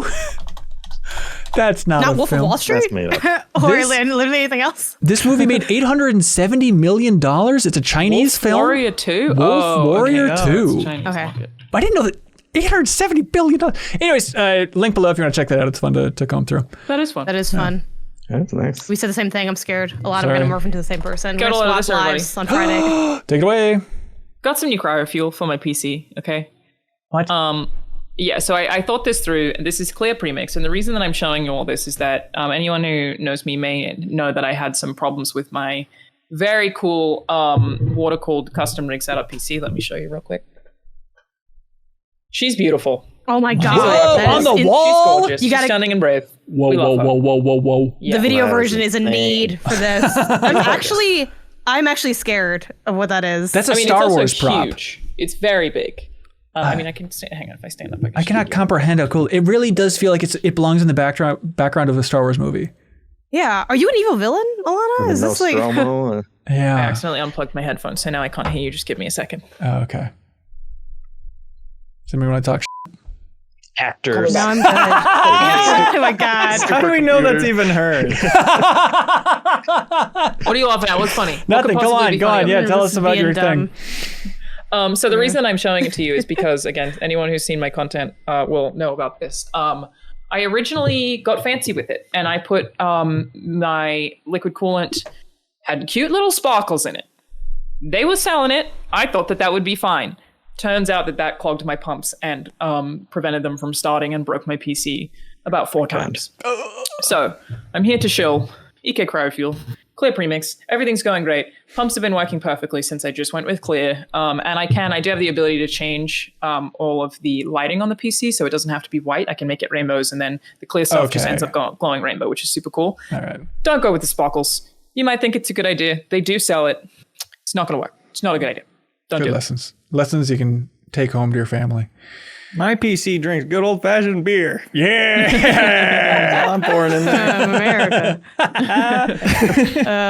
Get a load of this. I'm sad because now it's currently sold out, but I'm sure they'll sell more or do other cool things. I came across the Severance vinyl, and it's just like a really fun packaging. Like they give it to you in like almost like a file folder is like the outside cover, and Oh, I just cool. think I'm just a sucker for like really unique, interesting like layers within a vinyl. I feel like it's a fun, like the whole point of physical is that it's fun to have a thing. So you should make the thing as cool and slightly dumb and specific as possible. And I'm like, oh yeah, like the fact that this is a filing cabinet folder for like this show about work and this That's dystopian awesome because it's so take on on brand. Yeah. Super yeah, smart. so Very cool. Go. it's cool. Get a load of this. Today, couple hours ago, Hello Games posted a new video of the Worlds Part 2 update deep dive with Sean Murray. And it's basically just 6.5 minutes of world porn of like the new trillion worlds that have been added to No Man's Sky and all the visual improvements. And that game just keeps on going. It's been 9 years of updates, and every time I see it, I think this is incredible, and I have to go back and play more of that game. That's sweet. So Get a load of this. I've gotten really into this game called Cinna 2 Nerdle. Nope. I talked about it in Slack and how I wanted to talk about it on the podcast, and Hanson didn't put it on the list because I'm a joke to him. But basically, it's if you're like me and you've been collecting names of actors and directors for no reason throughout your whole life, it's a game that lets you use that to outfox opponents and out obscure them by finding connections between movies. I only discovered it recently. It is being updated and patched regularly, but it's like 1v1 free online. So fun. It's like a browser-based game? Yeah. Yes, and there's some really fun gotchas. So like, it's really easy if you can like back someone into a corner for specific things. So like the one that I would do would be go with Rooster Teeth related content, because Rooster Teeth made a number of movies, including like Ruby. So if you can get 1 degree of separation where one Rooster Teeth actor or like Bernie Burns or something is related, no one has any idea what any of them are. Like it makes it really, really easy. If you could go like Bloodfest to the Ruby Volume 2 movie or whatever, it's like such a fun way to narrow it down. It's you have to like basically catch someone off guard with a movie that they haven't heard of, and you don't have enough time to Google an actor who would have been in it. It's super fun. I really like it. Awesome. I'm terrible at it. I played a lot of it with my dear friend Kobe Joe, and we were like talking about how it's like building the deck just as you discover new obscure movies that are going to come up a lot. You're just building this mental deck and doing research to know it better. It's so fun. That's Super cool. fun. Links below, friend. Check it out. Hey, get a load of this. Tamago Musubi in the Discord shared this link from Frank Cifaldi from the Video Game History Foundation, the foundation that Kelsey Lewin used to be co-director of. But Frank Cifaldi over there shared that, hey, we've been showing off and playing our work-in-progress digital library that's going to be launching very soon. That's going to be such a great resource. They scanned every video game magazine, and now it's going to be all searchable. And so he said, for example, I just searched for the word Metroidvania, and it gave me a chronological list of every time the word Metroidvania has been posted or put in any video game magazine in the US. So super cool resource coming through and coming soon here from Video Game History Foundation. It's a lot of work to get it up and running, so show them some love. But hey, let's see MinnMax stuff that we have coming up. Deepest Dive and Onimusha. It's not too late to jump in. That's going to be kicking off next week. We're covering the first half of the game. I'm excited to talk about that one with Michael Huber and Kelsey and Jacob and Kyle. Then also this week we had Bonus Pod go live on Monday, which is a fun episode with Haley McLean reminiscing about the Wii U with Charles Hart. Learn why Charles Hart was banned from Miiverse. He attacked a certain nationality. You'll never guess which one. This sounds really bad, Ben. It's true, but somehow he still makes it charming. Yeah, you can check it out. Yeah, it's a real gift that he has, but it's a fun stroll down the memory lane for the Wii U.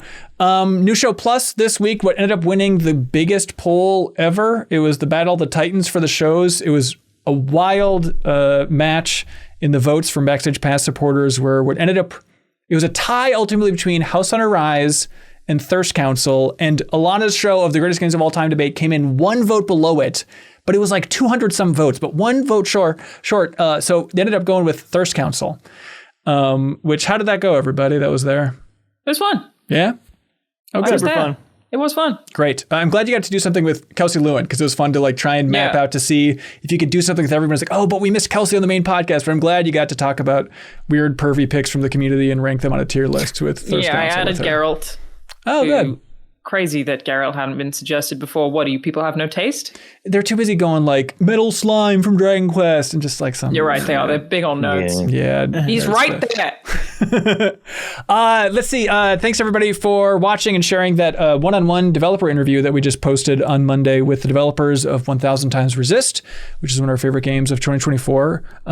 And their first time talking to the developers of Mouthwashing, one of our favorite games from 2024. So narratively, I'd argue two of the strongest games of the year from last year. And it's the first time they got to talk to each other. They're big fans of each other's games. So it's a fun one-on-one developer conversation that's up on MinnMax's YouTube channel and in that bonus podcast feed. So greatly appreciate the help sharing that one.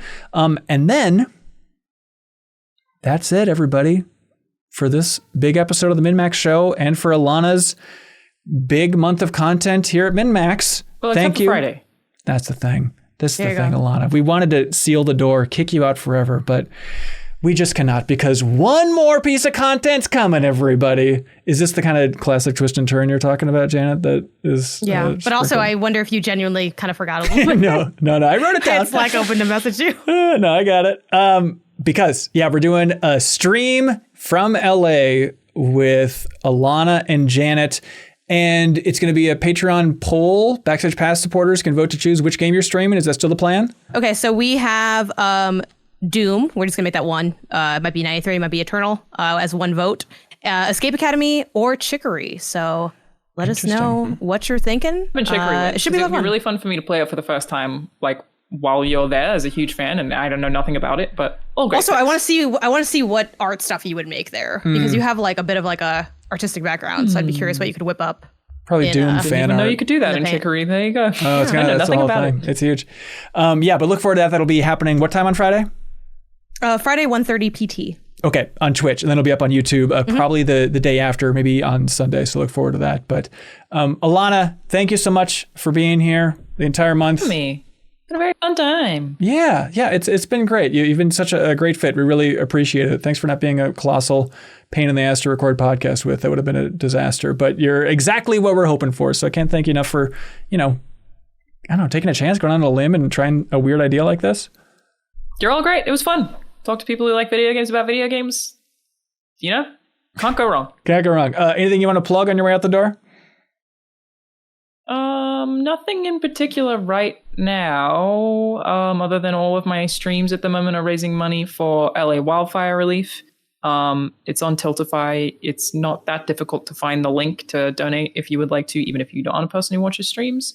But yeah, that's the thing that I'm immediately focused on trying to do. So awesome. If you'd like to help out, there are links available. Or if you Google Tiltify LA wildfire relief, or go to LAwildfirerelief.live, you'll be able to find links there too. Awesome. Yeah, check out in the description here. We'll post a link there. But yeah, also Play, Watch, Listen podcast, I think, is very insightful about the game industry, which is an awesome one. I hope it keeps going forever there, Alana. 4 years, going strong. Sweet. One of us has to die at this point for us to stop doing the show. So. Oh, good. Well, I thought Troy I hope did. That doesn't happen. Maybe I just hopefully that doesn't happen. Nobody dies. Yeah, okay.